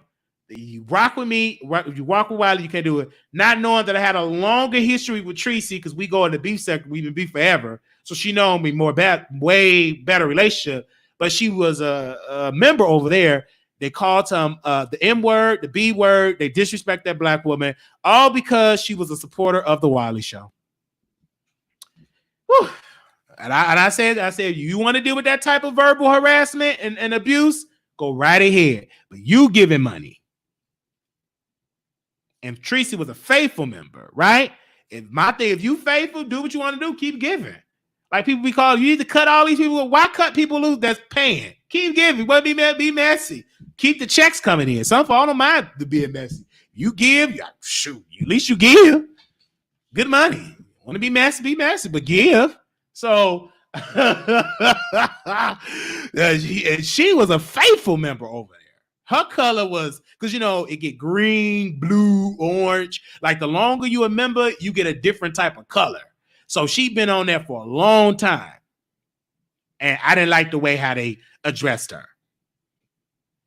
And that's some strong type of control. So, but he don't think nothing wrong with that. It was discussed how he embarrassed her or tried to embarrass her in front of his live audience. Yeah, embarrass her in front of his live audience. Right? So he embarrassed Tracy. But he's going to try to work with her again because I'm criticizing him. So I helped a lot of people. He went over there, helped the bottoms panel and went over there. They got no views. He stole their idea and they still don't get views. It is what it is. Then when he started talking about, Mr. Wiggins started talking about black women, monkey, etc., one of the preachers that is a ordained minister to have so many degrees on his wall left the show because it was getting so hot. Instead of him having the balls to stand up to that young brother, he left the show and he came back once he got done talking that foolish talk. And the only one man that sounds like Michael Jackson, he tried his best to stand up, but he's not strong enough. He wasn't strong enough. He couldn't defend like that. He kissed butt too much. He tried to stand up, but then he, like a little sad little puppy, he got back in his cage and continued to weep like Michael Jackson. So, and then after that, he went on, he started his own panel. Exactly. The boys panel. But that's the bottom panel too. Only difference between his bottoms panel, they good looking men. Even though them bottoms be busting it wide open on OnlyFans, should be the OnlyFans panel.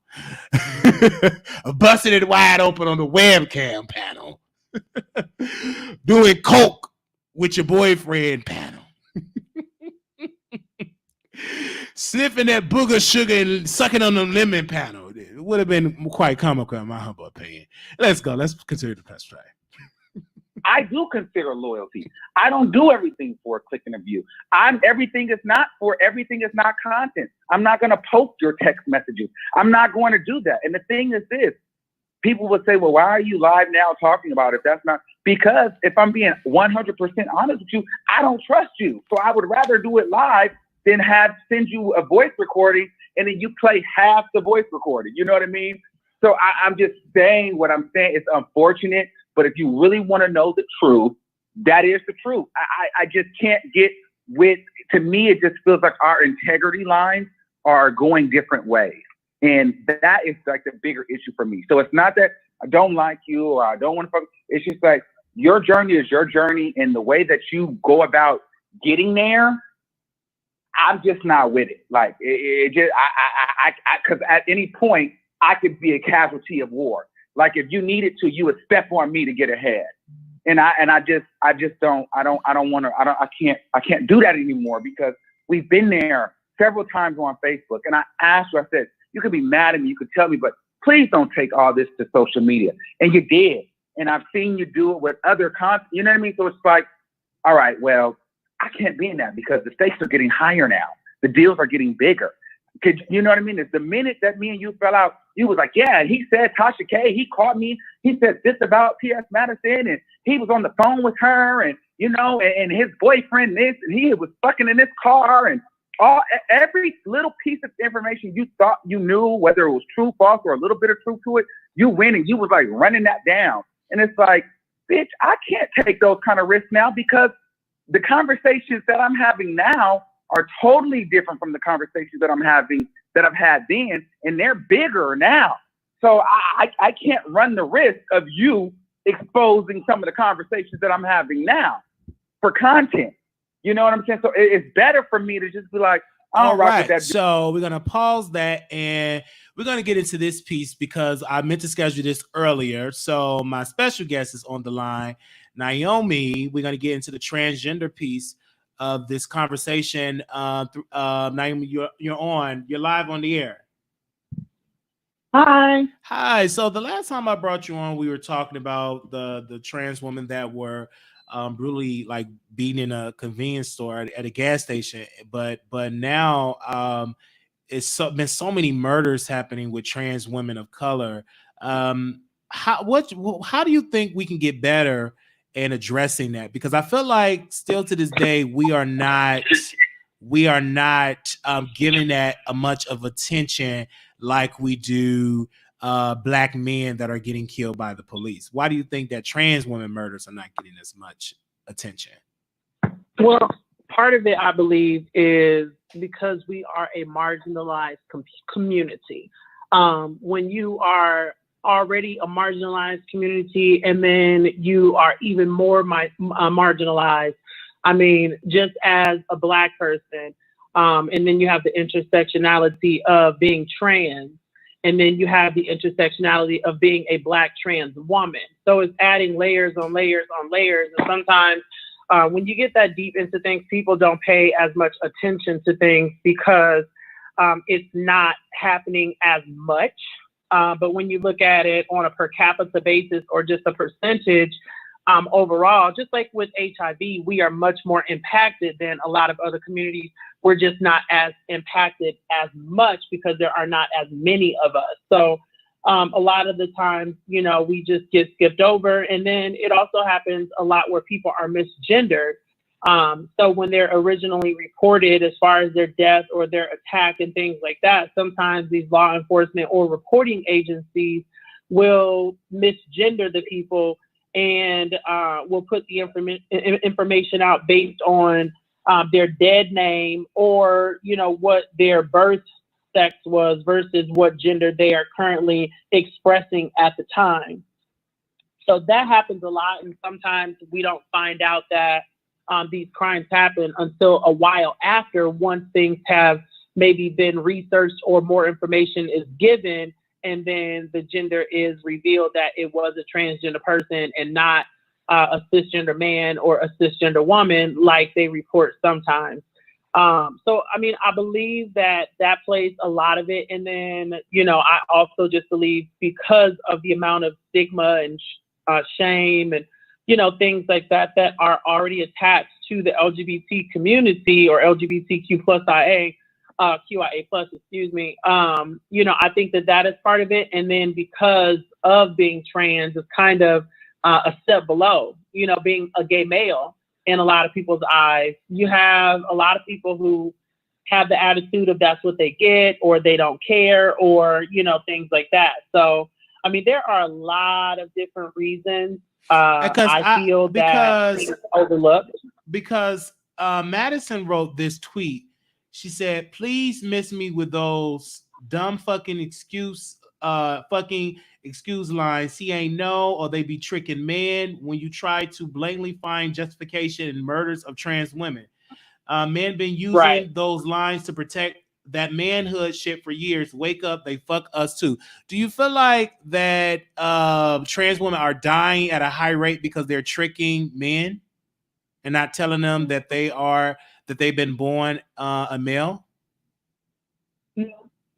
But I will say this. People are willing to die or kill to protect certain things, like their name. And this is not exclusive to just the trans community. There are men who will kill a gay male because they are threatened to be exposed. Or, you know, there are situations even where men will kill a mistress because the mistress is threatening to expose them, and it may derail their career or their family and home life. So this is not something that is exclusive to the trans community. Anytime you have men, okay, of any race or color or ethnicity, anytime you have men that are doing things that they are not proud of, or that they feel like they should be ashamed of doing, or that they feel like they have to hide or keep a secret or anything like that, a lot of the times those people are willing to kill or die to keep those secrets secrets, or to keep them, you know, covered up instead of allowing them to come out. So, you know, there are instances where, you know, these men know what they're doing, and then after they, you know, after they have that moment, you know, after they climax or whatever you want to call it, sometimes reality sets in. And I'm sure for anyone in here that has a penis, they can probably understand exactly what I'm saying. Sometimes you are just caught up in the moment and doing certain things, and then after you bust that nut, excuse my language, reality sets in, and it's like, oh my God, what did I do? Oh my God, I didn't wear a condom. Oh my God, I let them bust at me. Oh my God, I didn't make them pull out. Oh my God, I can't believe I did this. Oh my God, I can't believe I let her give me head. Oh my God, I can't believe I let him do this. So that happens on many different layers, but it's always easy to, you know, basically say, well, she didn't tell me, and people will, oh yeah, well then it's okay. You know, so it's really just an excuse or some way to try and justify people doing things, just like the young man, like I said, that killed those people in Detroit. He killed a trans woman along with gay black men, and he knew exactly what he was getting into. According to the testimony that was given during the actual trial, he knew what was going on. All of the people there did sex acts on each other and performed sex acts on each other on the way from the gas station to the sex party that was going on at the house. Everybody at the house saw him doing what he was doing at the party, but then after he had that moment and it was time for him to leave, he came back with the mask on and he shot up those people. And he did it because he didn't want his neighborhood or his block or his hood or his family or his friends to find out what he had done. And he said that in court. It wasn't because, oh, they didn't tell him, because of course that was the initial report that came out. Oh, she didn't tell him that she was trans. That's the first thing that people automatically assumed when they found out a trans woman is involved. Oh, she didn't tell him and he came back because he found out and killed her. No, that was not the case. Period. But it's always an easy excuse, and people are willing to accept anything sometimes just to be okay with somebody doing something that they felt like they shouldn't do. Oh, it's a justification. Okay, it's easier for me to dismiss it. It's easier for me to justify it. It's easier for me to say, oh, then it's okay. And instead of standing up and actually saying, no, that wasn't right for whatever reason, because that's still no reason to kill somebody. Tricking somebody is still not a reason to take a person's life, period. I feel you on that. And you're talking about that case with the man that they picked him up and he went back and shot all those people. I personally believe that people know what they're getting into. I think when you talk to a trans woman, you know you're talking to a trans woman. I just think that reality do sets in, and you don't want people, your homeboys, your neighborhood, your family to know that you did what you did. But what is the solution? Do you think that we need more representatives from the trans community working in Black Lives Matter movement? What is the solution in this for the media, for the public to bring more awareness to this? Because I seen a day that they done a protest, but I think like much need to be done. So what do you suggest? You know, first of all, you have to be willing and open to change and to learn. And as we know, the only constant in this world is change. And unfortunately, there are a lot of people who are afraid of change. And in order for anything to change, first, people have to open their eyes, their minds, and their hearts, right, and be willing to actually see, hear, and feel differently. And not everyone is willing to do that. Some people are okay living in their ignorance. There are a lot of people that are okay with that because it may contradict some other beliefs or things that they have, because sometimes people feel like it's either this or that. It can't be both. So that's one. And we need more people to start speaking up and standing up and protecting marginalized communities. Black people did not get all of the rights and privileges that we did in this country on our own. When we got the civil rights movement and things like that, that has to pass because it was grouped with women wanting a right to vote. And in order for the women to get a right to vote, it had to be grouped with the civil rights issues, because those two groups basically had to vote together in order to have that amendment to the Constitution. Women weren't going to be able to achieve it on their own, and the LGBT community wasn't going to, and the Black community wasn't going to be able to achieve it on their own. And it's really no different in this case, because women are a marginalized population, and because they're not in positions of power. And so if you have no power to vote, how can you be the one to make that change happen? Black people were not in a position of power. So if you're not in a position of power to change a vote because you don't have a right to vote, then how are you going to be the one to do it? It took for other people outside of those communities to actually start standing up for those marginalized groups of people. And the LGBT population and the trans population is no different. We need, first of all, to get the rest of our community behind us. If the LGBTQIA+ population starts sticking together and all come behind trans people and trans women in particular, then that will give us a larger voice and a larger platform.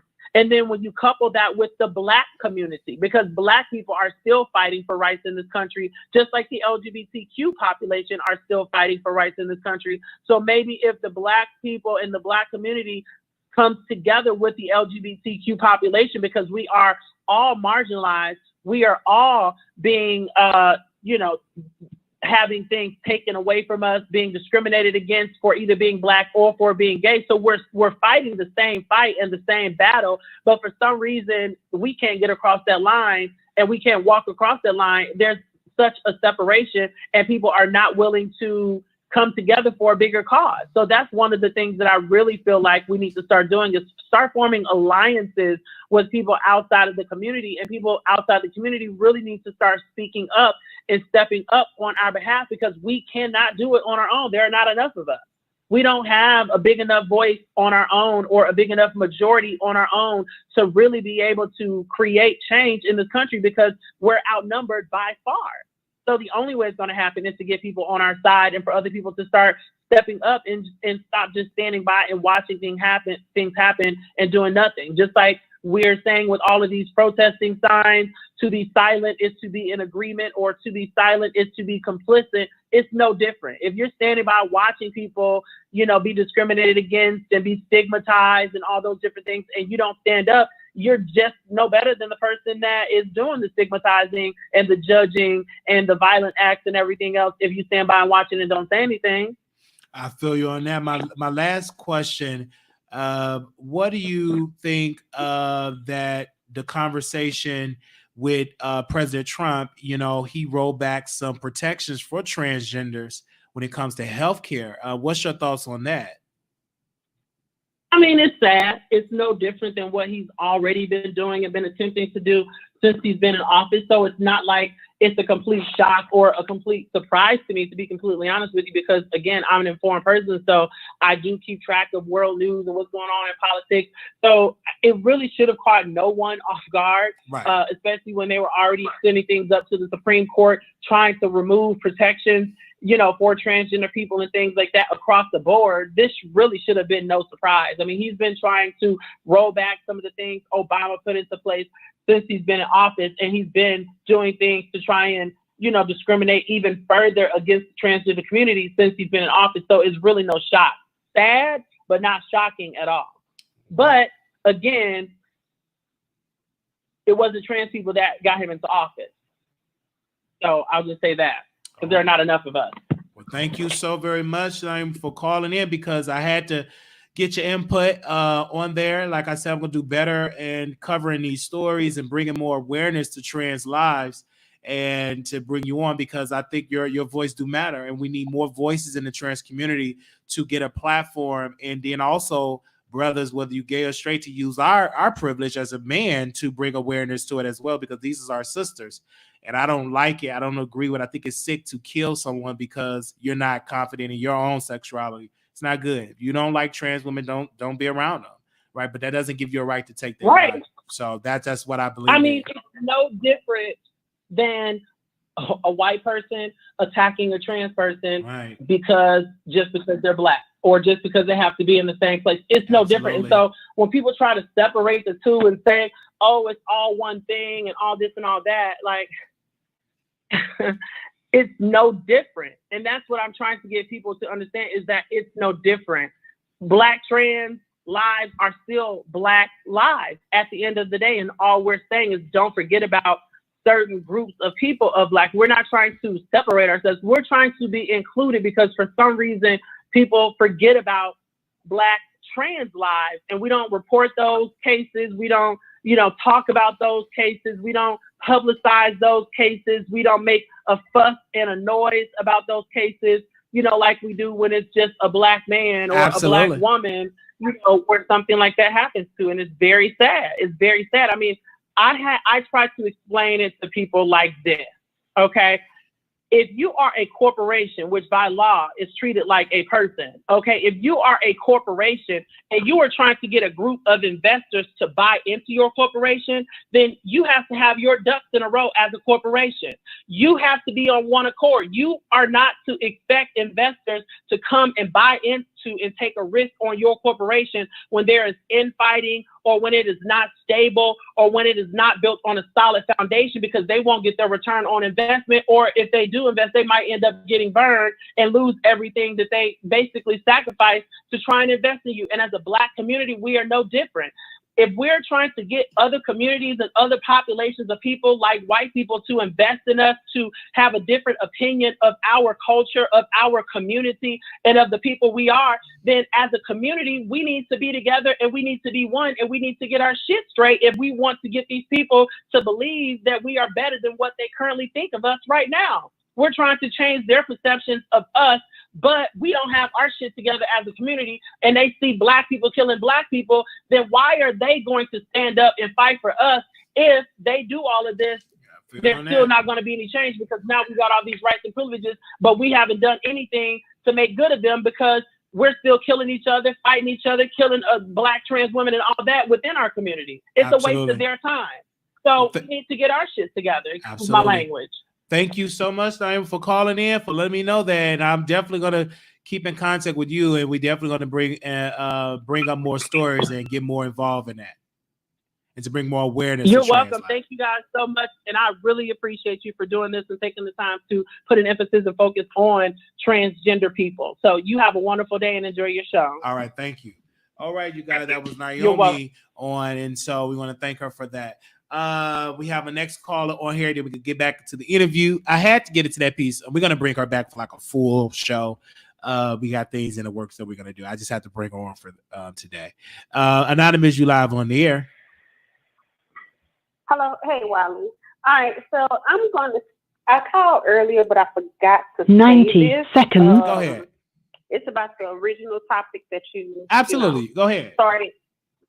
All right. So Armon, okay, I'm pissed off at Armon, okay? I'm going to put it on out there. And the reason being is because this man had the nerve to block me. Now, it's crazy how he blocks me, though. He be doing the whole reaction videos and stuff like that, right?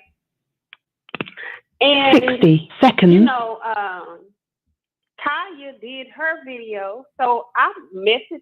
I had went in his comments, tagged him and everything, and said, "Hey, are you going to react to Kaya?" And then I had went to Shade Room because they posted what she did on YouTube. So I had tagged his name under there to let him know, "Hey, this is the video I'm talking about." So I guess after he got his strike, he just went on a blocking rampage of everybody that told him to do the video. But he not realizing the reason why Kaya had blocked him is because he did the video reaction from her. He did the one from YouTube that she do 10 seconds. After 8, I think, or 9. He did that one. And he did the one from her website. I didn't send him the one from her website. Somebody else sent him that one. So I think that's the reason why she had, had put a strike on his channel, because he took the stuff from her website where people have to pay to see her do that part of the entertainment. And, I just think that he's wrong for that. Like, I didn't notice this man not going and asking these people, hey, can I react to your stuff? I didn't know he wasn't doing that. So I'm not understanding why would he just go and just start blocking people that, asked him to react to that, the whole Kanye thing. Right. I can't speak to why he blocked you. I can't speak for that. But what I can speak on that is just not good playing other people's content. Because like I said yesterday, I think it was yesterday before yesterday, about Lovely T. Like, someone told me that Lovely T got the permission from Kaya to review, to react to her video. So that's what I heard. I could be wrong, but that video is still up. But if he did not get that permission, then she did what she had to do. You know what I'm saying? I didn't know that he did the website version, because I know that version, she paid her people, like, you got to pay her like $20 to get through that, right? I think it's like $20 to subscribe to that, because it's worth it, because she's actually giving you content. You know what I'm saying? So, wow, like, you shouldn't use her premium stuff, because that's it. If you use that's just like reacting to a Netflix movie. They would have done the same thing, right? If you'd have played a Netflix special verbatim on there, they would have sent the same copyright. So it's not, it ain't weird what Kanye did. I think that's business. Right. And then he also said early up in his video that that he was upset at her because she didn't reach out to him. First off, how do he even know that she know him? Mm-hmm. And I think it should have been the other way around. He should have reached out to her, which I thought, and I'm sure everybody else thought, that he's reaching out to these people before he's just doing reactions on them, knowing that he could get a strike if it's not approved. Because that way, if they did try to do a strike, he can go to YouTube and say, hey, I have emails between me and this person where they told me I can do it. So I don't think that it's right that he took it out on his listeners, that, he doing that type of stuff. But yeah, that's all I wanted to say. Yeah, but thank you. But I had a question. A viewer wanted to know, did you reach out to on why you were blocked? Did you send him an email? Did he give you a response? No, I didn't. No, I did not send him. See, that's another thing I don't like about him. Like, if I was to message you, you respond back. Back when I was watching Storm, before he, called that chick, I don't know her, Nick at Night, before he called her a spoiled rotten cookie, like, I would message him, he would respond. But it's like with Armon, I don't know if he feel like he's above everything. Like, he don't even respond to people unless it's like bad things about Tasha. Because one time I had said, somebody about to sue Tasha. He hurried up and messaged me like less than 5 minutes. But any other time, he never said anything back. So yeah, because I respond to my people. If you send a message, whatever, and I get a lot of it been in time, I only get like one message, but now it'd be like some days 15 inbox, 20 inboxes, text, 10 texts, but I try to respond to everybody. But I hoping that he probably will reach out to you now, because you did the show to clean it up. But I don't know why he would block you, because he probably thought you work over here with the oppity ops. I don't know. I don't know how he would know. But first off, I'm grown. Okay, I'm grown. I can watch whoever I want. And I can spend my money wherever I want. So, first off, he can't tell me anything. I don't know that man. Because I'm glad you like. I wish more people think like that, because people get upset. He don't like it when people view the Wiley Show. I mean, get to it. We have the same base. We share the same supporters. They watch shows. They entertain. People watch what they watch, and you just can't judge people that's in the comments. That's only a small percentage, but it's 109 viewers and it's maybe like 5 or 6 people commenting. So you don't know who's watching in the bushes. So we share the same fans, period. That's just what it is. Right. We on YouTube, we on the same, you're not excluded or you're on a different island. We on YouTube, we had the same type of, I guarantee you, we was all at the same meet and greet. People know who I am like they know who you is. So it is what it is. We're on the same app. Right. And, you know, I don't like that. I don't like when content creators be like, oh, if you watch that person, don't even watch. Like, how, okay, my thing is, how would y'all even know what that person is doing? Right. If they is watching somebody else. So, I mean, because they watch it, because his moms, they watch faithfully. And I say different words to see when it come back just to test out, and they watch everywhere I go. I keep the same energy. I don't care if that person got 6 viewers. I go and I watch what it is. I know he makes it very difficult because he had told different people don't work with me, and that's fine. But every time he does that, 3 or 4 people come through, right? Because what God has for Wiley, God was going to get, right? I have so many different goals that I want you to do.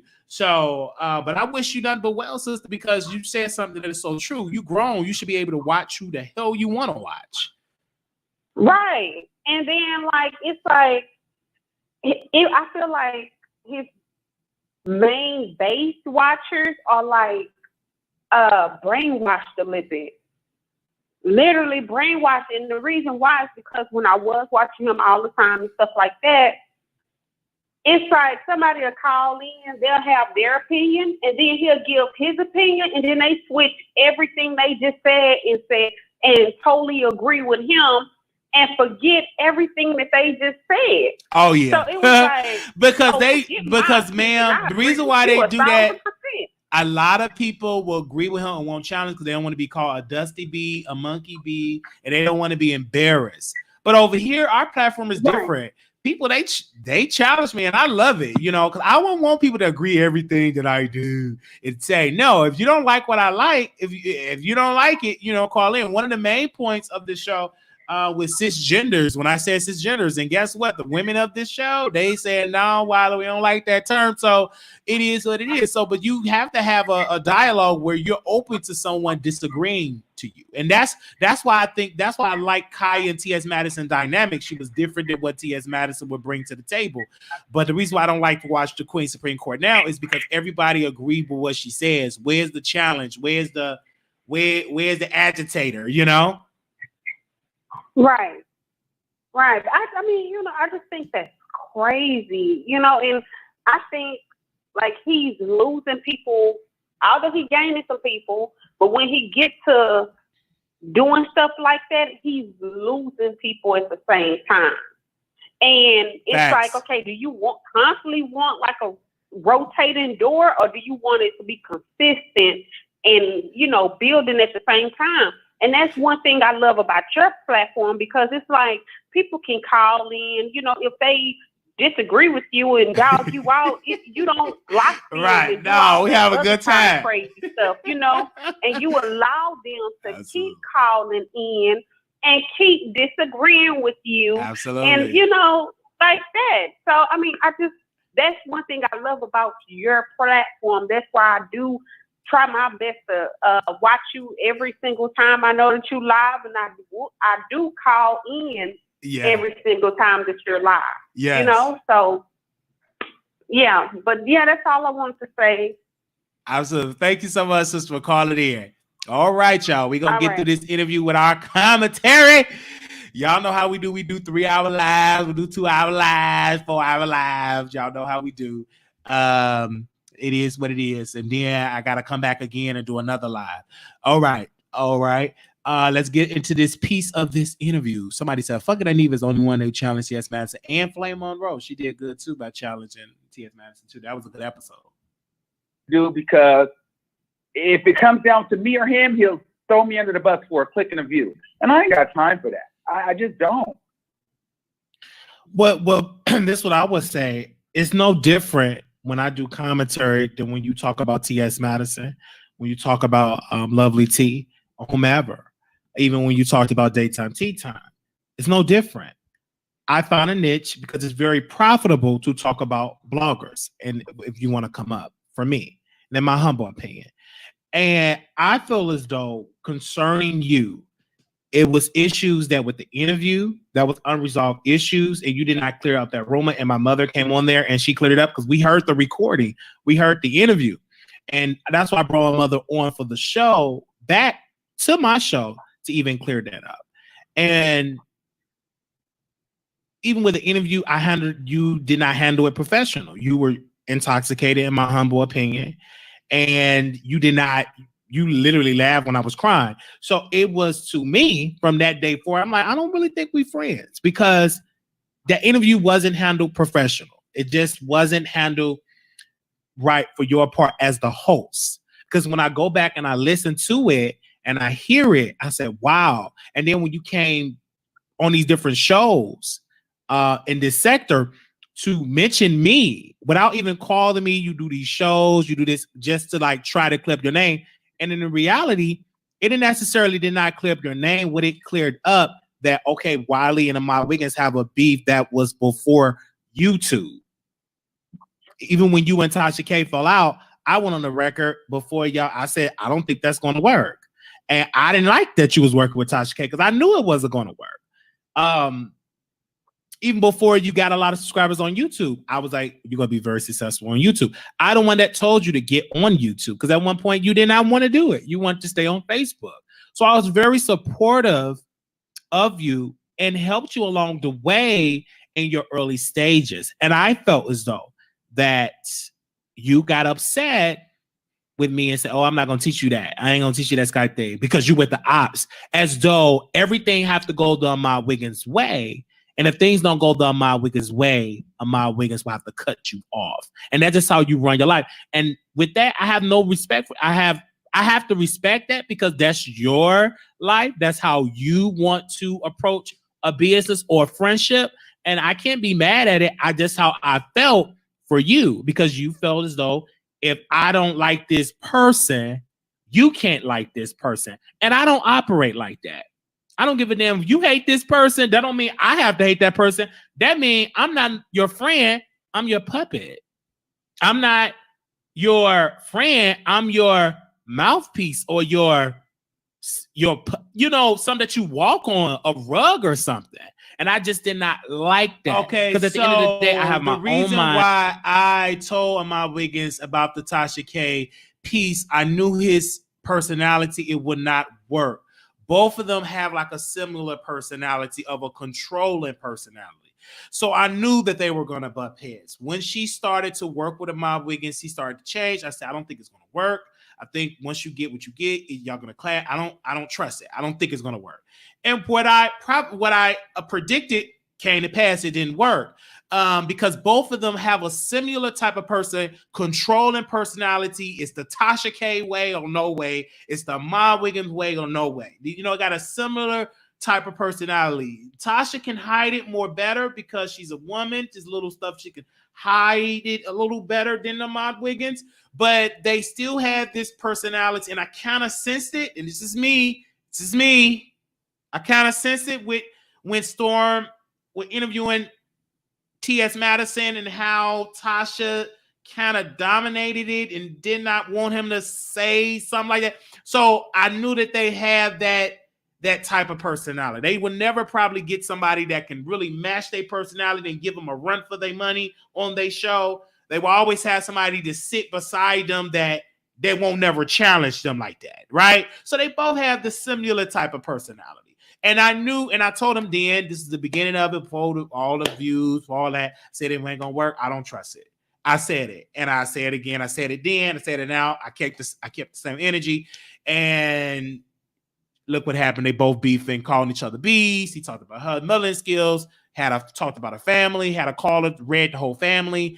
So it is what it is. So that was my prediction on that, and I was right because it didn't work. They both beefing. And I stand by what I said. I have my own opinion, and I like who I like. And it may be the same people that you don't like. And I might like that person. And I feel like we should be cool with that as long as we have an agreement. And I felt as though that you pushed the gun, you blocked me off. I will never forget the day that you blocked me. You didn't even call me. You just blocked me. So already I'm having doubts and I'm emotional. I was like, wow. So I'm like, what else? I was like, okay, let me go on social media as though, because that takes me back to when the family blocked me and they were, okay, whatever way to get their attention. I know that everybody gonna tune into social media. So I go to that outlet.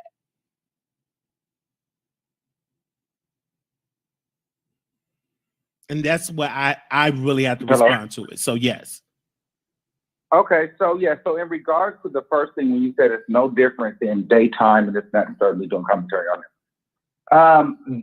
Technically, this is about you and I and what we have going on. And I will also say, in regards to daytime, TS, hell, even Tasha, like we're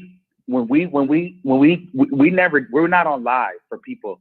So you don't know what happened or how we got to the point where we're at, because it wasn't broadcasted, because it wasn't about content. It was really about getting to an understanding, amongst people.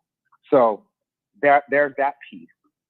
So that's why it's a bit of a difference, because it was more of, it's not content. There was a relationship that wanted to be solved there. And at the end of the day, if one of them would have been like, don't ever do that to me again, because mind you, this has happened maybe once or twice, if they told me, like I said, I'm not going to go into what the conversations have been, but you don't know what the conversation have been on the back end with different individuals.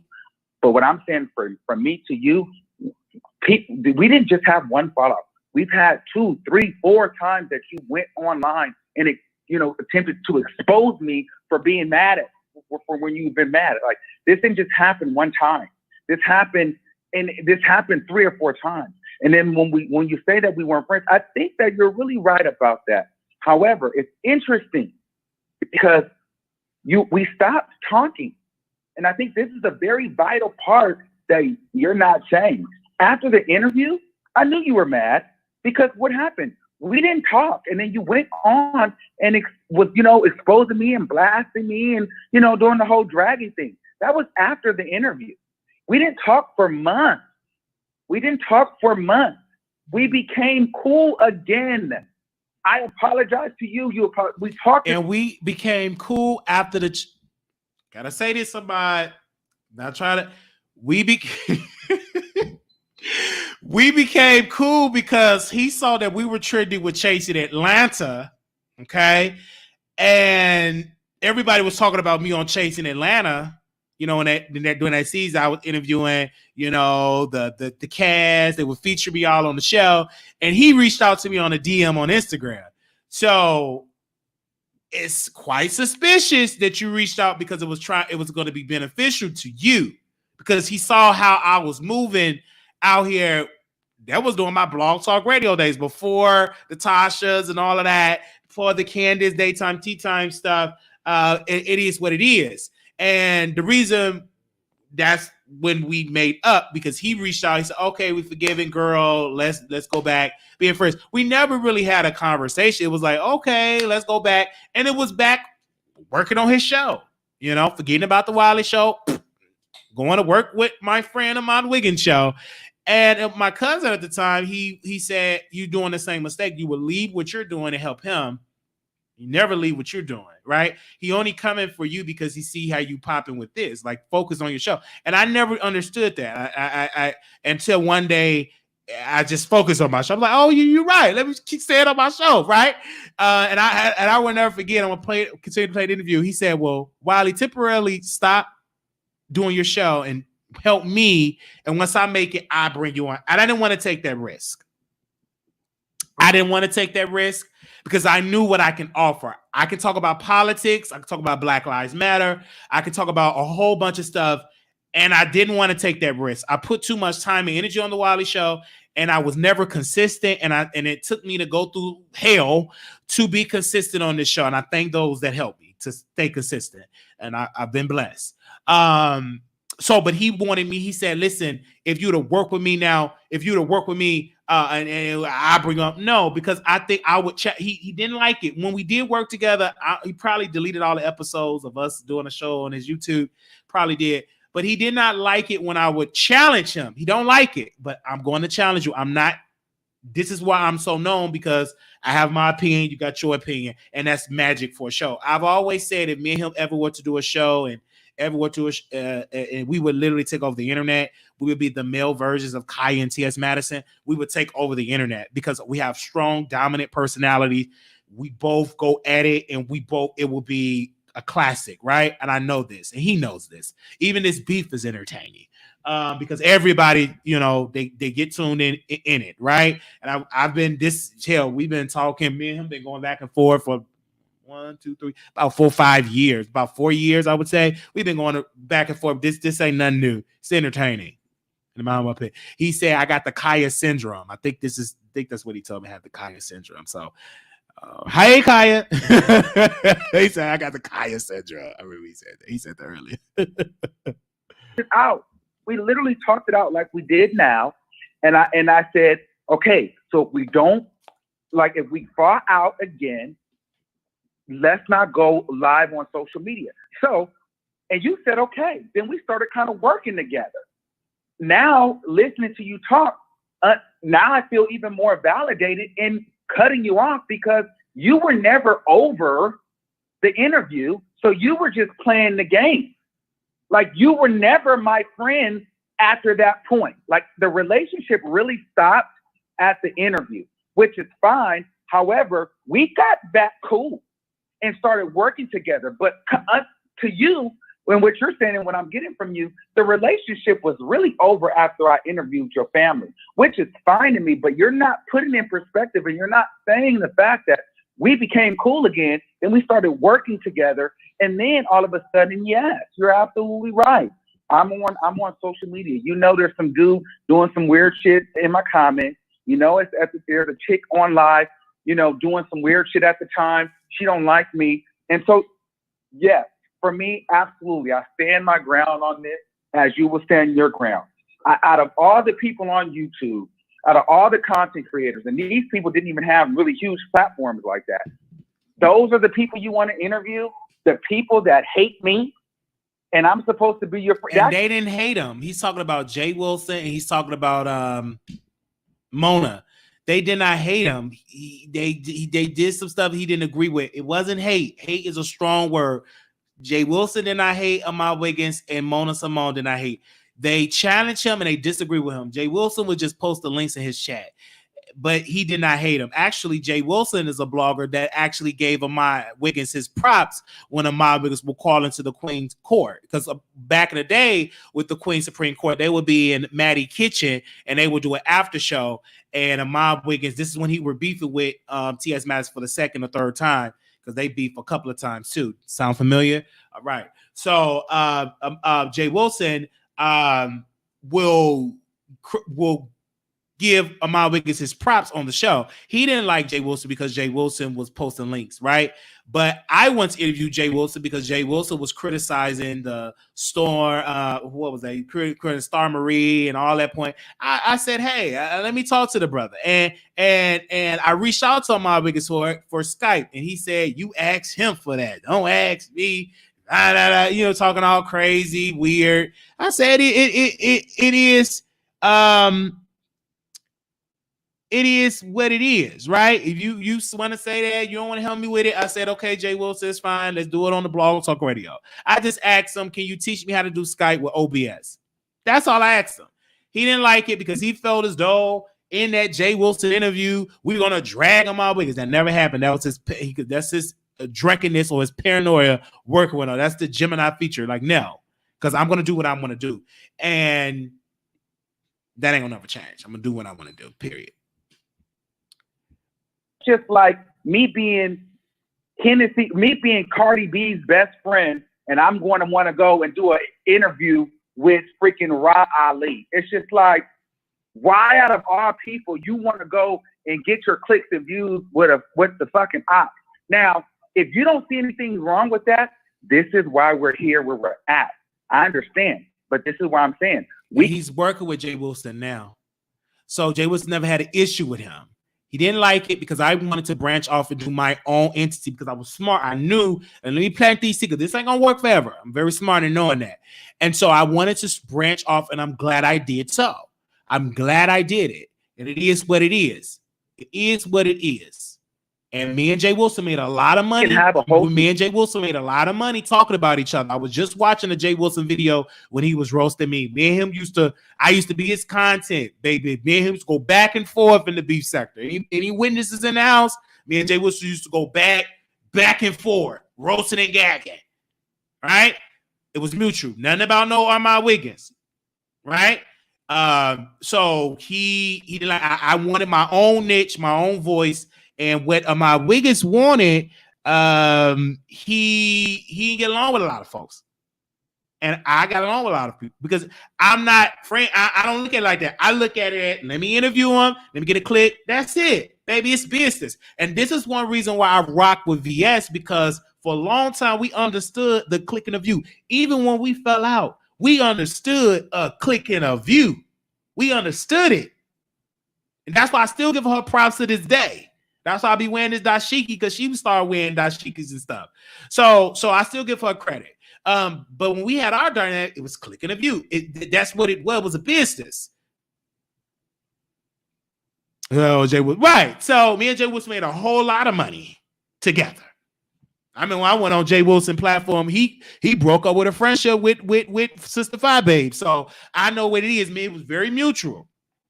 Very, very mutual. And then I started to notice that it was a whole sector of viewers, And so I'm glad because I was able to find my footing in there. Do I regret going to the beef sector? No, I don't regret it. Many people say you would have been much further to do something. No, I wouldn't have. I think that beef sector stuff gave me what I needed, sharpened my skills up. Let me continue this. I don't regret going into the beef sector. No.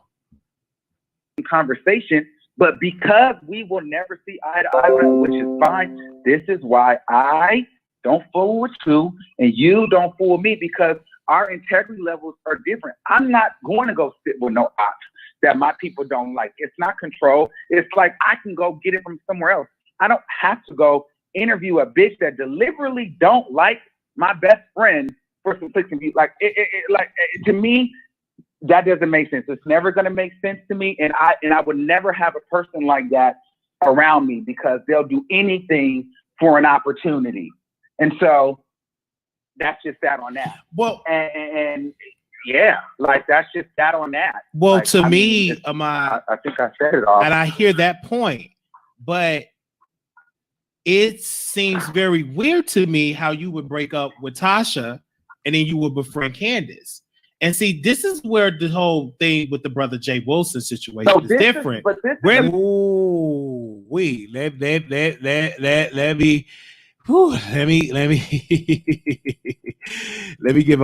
take that to a commercial break really quickly. Give me 1 second. We'll be right back after this commercial. Yes. Have you heard?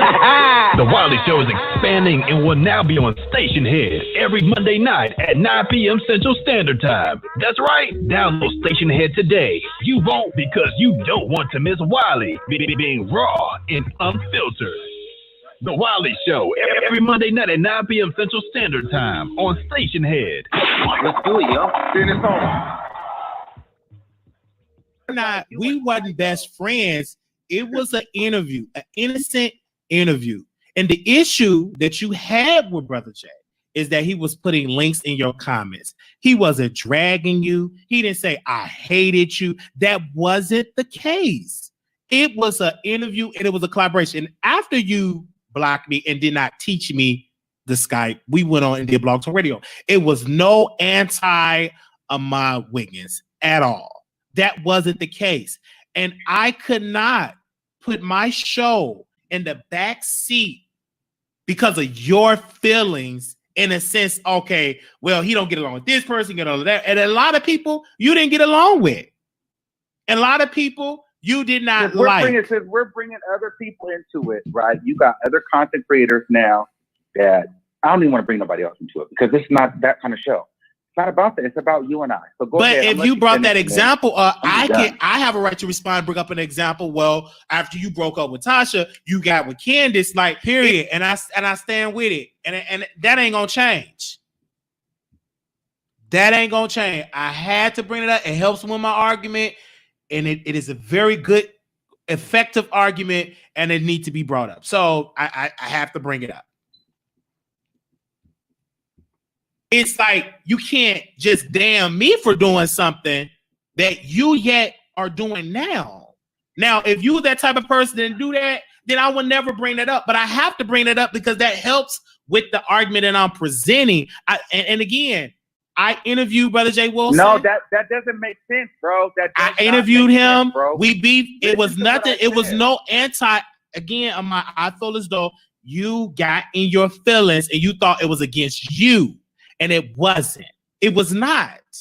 That interview with you blocking for that Jay Wilson, it was nothing against you. We wasn't even dragging you. It was a conversation to help grow my platform. That's it. It was nothing, no anti. It was nothing like that. It was nothing. We didn't drag you at all. And I could say for me, I didn't bring up. I think we're past that. I think that. Because now what's happening is you're starting to throw narratives in there because now you're saying stuff that's not the same. Okay, the first I think we're doing good, and I don't even want this to go left. But what I'm saying is you're saying I broke up with Tasha and got cool, which is this is not even about them. But you're saying I broke up with Tasha and got cool with Candace. That's not the same thing as me and you being friends, and then you go and work with the ops as we are currently friends. You did that while we were friends. It's different. You and Tasha were friends, and you were no, actually Tasha and Candace was friends. Before you were friends with Tasha, then broke up. Then now you cool with Candace. So it was a whole lot of fishy stuff going around with that. And I stand on that argument. Even Tasha K said that's not your friend. She's only friends to spite me. Her argument is, damn, she said the same thing on my video. She's only friend with you to spite me, to spite Tasha. Tasha said Candace only friends with my Wiggins to spite me. So it's a whole lot of narratives that could be narratives and everything like that. So let the record show I never met any of these people in real life. Never met any of these people in real life. This is only for a click of the view, entertainment. Never met any of them in real life. None of them. We had an online relationship. Never met any of these people in real life. And I would love to meet some of them in real life, but I never met any. Well, some of them I did meet in real life. I think I met Brother Jay in real life. That's a whole nother thing is if you get cool with somebody after a friendship, that does happen because certain things happen. You've done that as well. What I'm saying is I have never been a friend of a person, a current friend or a current associate working with someone, and then I go and want to kick it with a person. And you're talking about Jay Wilson. You know we were talking Mona Simone. Me and Mona Simone had one of the biggest interviews because she was throwing shade at me, and we had a whole issue. Like, if you're gonna speak on it, like please speak facts, because I cannot. I don't like when like these little false narratives get thrown. Again, it's not a false narrative. I'm giving you. This is YouTube, and thank you so much. We like co-workers at work, colleagues. These people are not really your friend. They give you some tea, but let something really pop off. I've seen it happen between the Lovely T's, the Tasha K's, the Daytime Tea Time. A lot of these big people were friends between the Justin J's, between the Andrew and Expression. So whatever it is, I've seen people fall out on this YouTube stuff because a lot of these people be building up stuff like that. Then money get involved, subscribe get involved. People acting a little funny. I've seen it happen. I've seen the big ones act. I remember Tasha used to come to the sector. She used to try to school us in the beef sector, her and Maddie, and we used to just drag them because we like, you beef with Lovely T. What you try to tell us to get in order? Peace. And you beef with Lovely T. You called her codeine pill popper queen. So you beef with her. So, and then you beef with Daytime T. So it's no use you telling us to be at peace and love and harmony when y'all in the celebrity gossip beefing with each other. So I remember that. All right, so we almost done with this video. Then I'm gonna get my closing remarks, and I gotta go because I'm gonna come back with another video. My reasoning, again, it was no anti against Ahmad. What I did was it's the same thing. I did not owe you, and You're this is saying that it's the same thing. it is to me. That's how I'm you gonna are receive that. That's how I take that because I'm like, okay, you win. You know what? You're right. You win. no, in that Sorry. instance, I don't that's have a how I problem received with it. you. I- But no, even with the 'cause Mona, because this is not. I'm not. This is where it's trying to get clicky and viewy. I'm not with it. it's not. It's that's it's different. not trying to me- get clicky and Yeah, view. you can I'm have just it. I'm good. no. I'm just giving an assessment of the situation. You're right. Thank you for your time. You win the argument. I said what I said on it. I don't have a problem with you. I don't have a again. I don't have. I don't. That's it. I don't have a problem with you, but this is the thing I want to say with this situation. I wanted to build my platform, and I saw an opportunity to interview these people to help grow the channel. That's it. It was nothing, and I want you to hear me in that instance. And then when you kept saying the ops, you might think that person is the ops, but to me, that person is not the ops. I don't think the way you think. And it's because you friend somebody, don't mean I have to think the way how you think. I have to dress the way you dress. I have my own identity. I have my own mind. That was you. You thought them people was the ops. I did not think that. Right. And I totally understand that you are 100% valid in that point. And that's nothing wrong with that. That's nothing wrong with that. You have every right. Listen, there's nothing wrong with that. But then when the question is asked, well, would we work together? We will ever be cool? No, because you could obviously see that we don't. But to answer your question, it's not about me not liking you. I just don't rock with you because we don't think the same with certain stuff. Like clicky and viewy. Bruh, you all lie. This is seen to be clicky and viewy.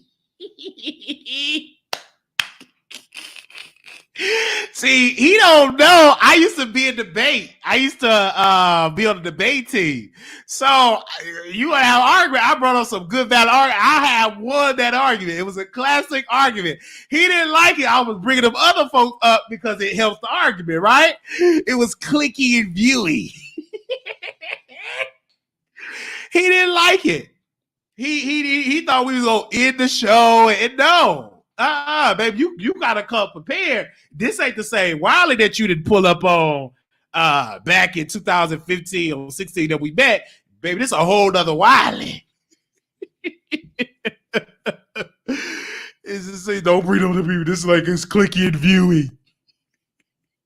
Clicky and viewy. I just don't. But it doesn't mean that your way is right and mine is wrong, or mine is wrong and yours is right. You are your own individual person. I'm my own individual person. I just called you today to let you know that the reason why I don't rock with you is not because I'm jealous of you or I don't want people to, support you or anything like that. I think that you'll do great. You'll be phenomenal in whatever it is that you do. It's just me and you don't have the same kind of integrity. We just don't agree integrity-wise and loyalty-wise. We're just not there. And for that, I don't think there's anything wrong with that. It's not even with the question with the loyalty. It's the question with the approach and your idea. And I feel like we agree to disagree on that approach. My ideal is if I have a friend that have a platform, and if you want to interview that person, go ahead. Just as long as you ain't dragging me in the interview. I will look at you straight. But if you want to grow your platform, I'm the type of friend, go right ahead. I have worked with countless content creators on this show. And that's what I have. But outside of that, I don't want, because that's what people will hold on to, like, oh, I'm mad about an interview. No, outside of that, you talked about my mother.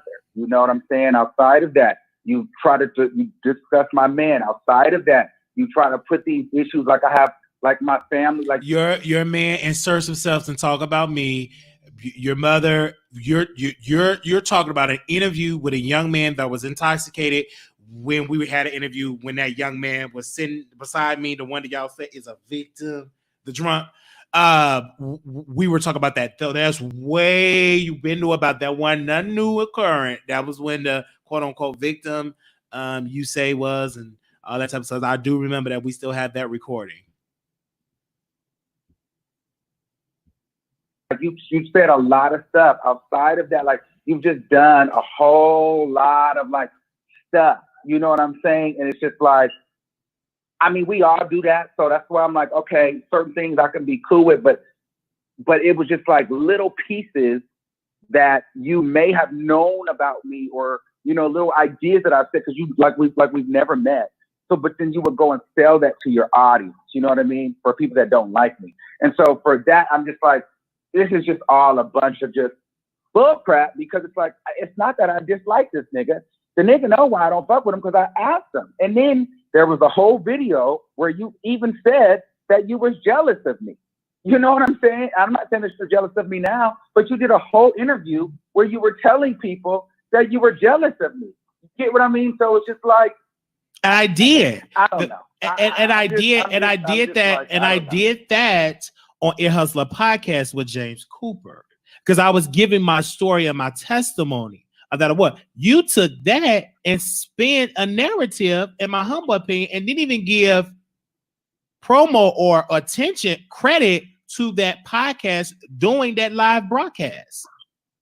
You know what I'm saying? So for that, I feel like you were trying to spin this narrative. So, oh, you hear that Wiley said I was jealous? I said I was, past tense. It was a lot of things that I was doing. I don't do those things anymore. And I feel as though I said we need to have a moment where we can have. I agree with you. I'm thinking that was planned. He was trying to make himself look good, because how soon after this his so-called friend started the series. You see that? You remember that? Just understand that. That means somebody watching. Soon after that, this so-called thing, a series was born, and I'm still standing. and his so-called friend still over there struggling. In order for them to get a click, they gotta talk about Wiley. Every time they do that, we got to talk about Mr. Wiggins. But mine is more effective because I talk about multiple things. We don't just talk about Mr. Wiggins over here. So we talk about a whole lot of stuff over here. Whole lot. So and our views are good for the Wiley Show. I would say so, because of y'all support. We get good views, and we just got 4,000 followers on Instagram. So we thank y'all. We get good viewership over there as well. Have a conversation and talk, and we having a beautiful conversation. I think that it's a conversation that needs to be had. This ain't the first time that someone had, or two brothers have fell out of their idea about business, everything. Okay. But if you can fall out, have that same energy and try to resolve the issues. We don't have to never be cool. I would never say we would never work together, because I would never say never, because you never know what deals. I would never say never. Minaj asked you to go on Queen Radio and told me that Wiley would be up there too. I wouldn't do the show. I wouldn't do it. Again, I honestly wouldn't do a show. I wouldn't do it. I think that if you stand that way, you stand that way. But with me, I got to be careful saying what I would never do, because it's a lot of things I've said I would never do, and then I got into predicament. The same thing that I said I would never do, I wind up doing. We say a lot of stuff when we think our mind is made up, but when you present it with that opportunity, you don't know what will you do in that opportunity. Why I would say never, though. Yeah, I go you know, than a click in the view. You know, if a deal, hello. Yeah, I'm here. I hear what you're saying. I hear what you're saying, but I personally, I'm talking about for me. It goes deeper than a click in the view. It's not even with a click in the view. I'm talking about like business opportunity. It could be anything. You talk about Nicki Minaj thing. I'm talking about like other ideas, like a podcast, radio show. No, okay. Let me tell you. I'm trying to explain to you. I'm gonna let him listen to it.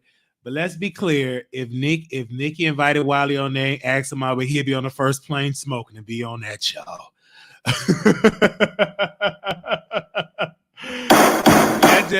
Let's just be clear here. If she call him and I'm there, he ain't gonna leave that studio. That ain't gonna happen. All right, I'm just gonna tell you that right then and there.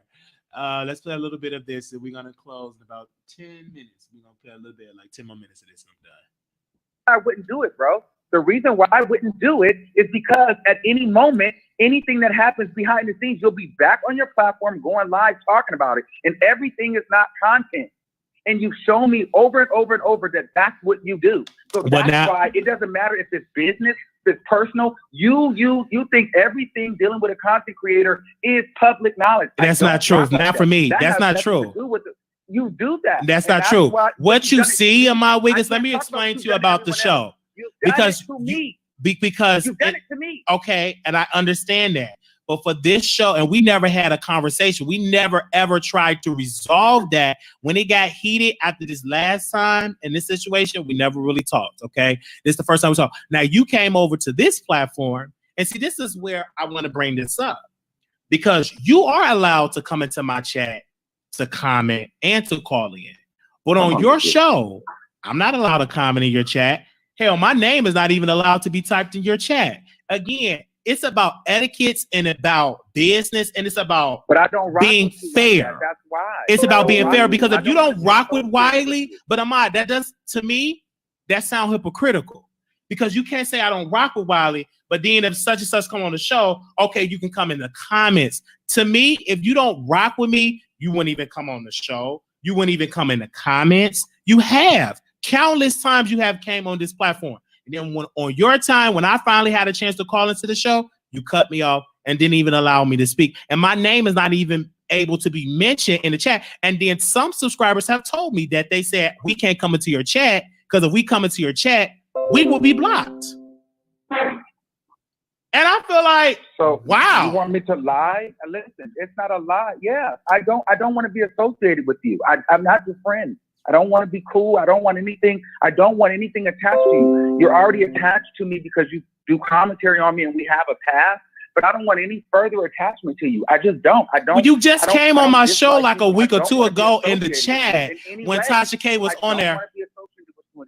When I was interviewing Tasha K, to me and my Wiggins, you have to make that make sense. You can't say just today, then a couple of weeks ago, you were in the chat responding. And then even when we had Rock on the show, you were responding as well. That could have been your boyfriend, it could have been you. But again, that's your brand, that's your show. Again, listen, this is not even about that, because you keep trying to bring other people into this. I'm about to, let's wrap this in a second, because I don't want to go into a rabbit hole of other people. But what I'm saying is this: if you're hosting something and you have Tasha K on there, if I'm hosting, if you don't mess with me, keep that same energy. That's some clicky viewy stuff. That's very clicky and viewy. When Wendy Williams come on the Wiley Show, keep that same energy. Keep that energy that I'm trash. Don't come out of the bushes. That make you look kind of crazy. You reach out to Wiley. Let that be clear. That sound kind of clicky and viewy. So, well, let's see his response on this, because you reached out to Wiley. I didn't reach out to you. You reached out to me. That sound very clicky and viewy. Anytime, because you just made, you talk about, I had Candace, Daytime Tea Time, Nick at Night, Tasha K. We was one of the first bloggers to put Storm and Roll on a weekly show. He gained subscribers from that moment. He got known in the beef sector because of us. A lot of people went to join Storm for that, and we paid Storm every week. He actually would have got triple the amount of money if we would have kept the show going, because we had sponsors that loved the duo between Wiley and 7 Stars and, Storm. So I just want that to be clear. I've hired 7 and Storm. It was a beautiful relationship. I just have to just say that, right? I have to say it was a beautiful thing, but he always come in my chat when it's popping. Because, I'm the stuff.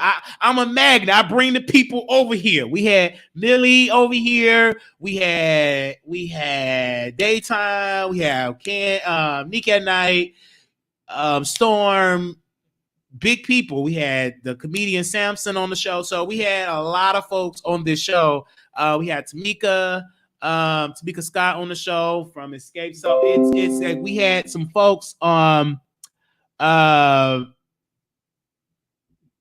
we had some good people on the Wiley Show. So we're going to thank all them folks that came over here and those that will come in the future. And different people talking in daytime. I'm not coming there for you. I'm coming there because that's where everybody's at discussing. It's not, and I just said I don't dislike you. I'm coming there because that's where the conversation is being held. Like I said, you're talented, you're good. You'll have some conversations. However, I'm not your friend, and I don't want to work with you, and I don't want to collab with you. I don't want to do none of that with you. But I also want you to know that I wish you well. That's the only reason why. But to me, that's hypocritical, though, my Wiggins. They came on because of the Wiley Show. Well, because everything that you describe is just not. That's not accurate. Because you can't say in one breath, I don't mess with him. But then, if he had these people, I'll come on his show. But no, if you say I'm this person that won't be in the ops, and this is where I know that the Nicki Minaj says a bunch of bull. Because if Nicki Minaj, if a deal come in and I'm hosting and they offer you, your black behind gonna be up on that show. You can sit there and you can talk about what you're not going to do. It's easy to say that when it ain't been presented to you yet. But let that phone call come through. You will be right there. It's just that point blank and period. Okay, Wiley. That's what I believe. So like, come on. You come over here when Tasha acts. You see how I challenge him? Challenge. You don't like it? You go, baby, I'm going to challenge you. See, he can't roast me like he did Brother Stormy. That ain't gonna happen. He have to be very skeptical delicate how he have to be. He can't get on this platform like that. But I will say on that backup channel, they already know. They say Wiley. They watch. He don't like to be challenged, and that's one of the things. It's okay to be challenged. It make you a better blogger. Come on the show. The blood of the Lord, and let's wrap it because. I mean, this your platform, so you get the last word. I'm just trying to tell you this. I said how you gonna come to my platform and tell me to wrap it up? How you gonna come to my house and tell me to turn off my lights? How you gonna come on my platform and tell me wrap it up? Nigga, you on my platform? This ain't your show. Wrap it up. He really thought he was gonna come over to my platform and say, "Okay, turn." No, you could be Oprah. You could be Tyler. You could be Monique. I'm not going to listen to you tell you this the show. You came to my house. You came to my territory.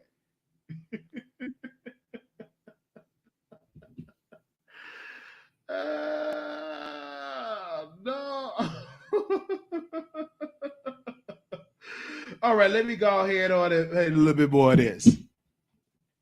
Oh, y'all watch. We got 100 million watching. It is what it is. But you do have control issues, Ahmad Wiggins. One of your things, bro, you have control issues. You want things done your way.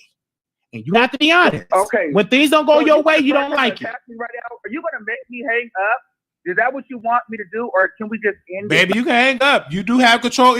Dang on, Wiley. You said that. Look how that look. When I give you that look, I'll go in. Okay. When I gave him that, I need to screen record that. When I gave him that control issue, you're gonna make me hang up? Because that's too truthful. Baby, they was dispatching Richard. They was calling Richard. Help my mind to drag Wiley. I ain't got no problem with Richard. Richard give me publicity all on station here. I don't have no problem with that, brother. Because I'm not. Please don't start. I'm not attacking you, so please don't start trying to come from me. Okay? No, I'm just being honest with things. But Ahmad, this is me being honest with you, and you know it. When things don't go your way, but you don't like it. No, I'm saying that you can have it. Like, I'm not here to argue with you. I told you we're cool. I don't dislike you. I support you. I think you're talented. I think you'll go far. That's it. I mean, I apologize for calling you cockeyed. But Ahmad Wiggins from this day forward, if I do something and you try to do commentary on my show, give me the same respect by putting respect on my show. Period. That's all I ask. Put respect on my name, because if you say you have all this integrity, that you have this show, If you see a story and Wiley is reporting on it and you got it from the Wiley Show, then put respect on my name. It's just that simple. I work hard to get exclusive. It's not easy for me to get exclusive on the show. And so give me the respect that I'm owed. If I do a story from you, I will give you the credit. Anything else? It's about the respect. Put respect on my name. That's that. That to me. Yes. That's what I want. So I gotta go eat my sandwich. Yeah, go ahead, because that's all. Now you gotta go eat your sandwich. Yeah, okay, Tasha, I'm all Wiggins. Okay, Tasha Wiggins.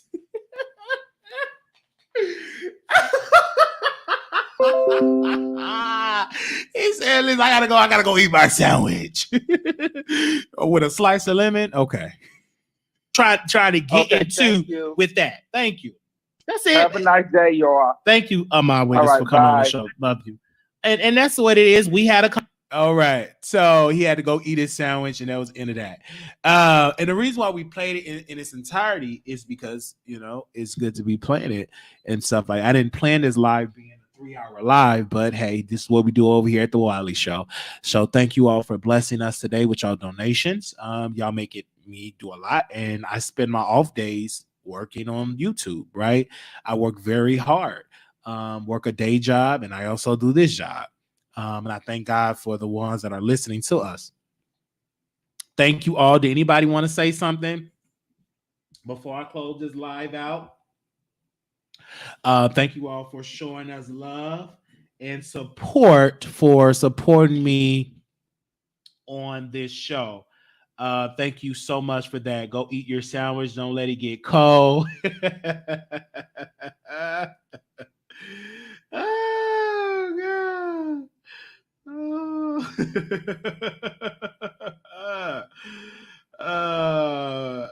Oh, God. Hold on 1 second. Anybody want to say something before I go? I'm glad. All right.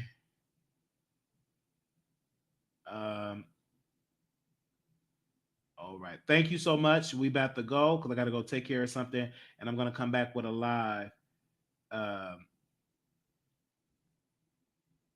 Give me a second. All right. God bless you. Woo-wee. We're doing an outro. We done, y'all. Yeah, hope y'all had a good time on the Wiley Show. And as always, hit that cash app at Marquise Wiley 28. That's MarquisWiley 28. Hit us up at PO Box 701122, Dallas, Texas 75370. Follow Wiley on Instagram at Wiley Show. Until then, see you next time. All right. Thank you all so very much. See y'all later. Yeah. So if you missed the show, go and catch the replay. And we thank you. Please go in the comments. We need more comments and more likes. So if you can, go in the comments and leave us a comment. Thank you all. Y'all have a wonderful. Thank you so much. Shout out to all my mods for coming through tonight. Thank you.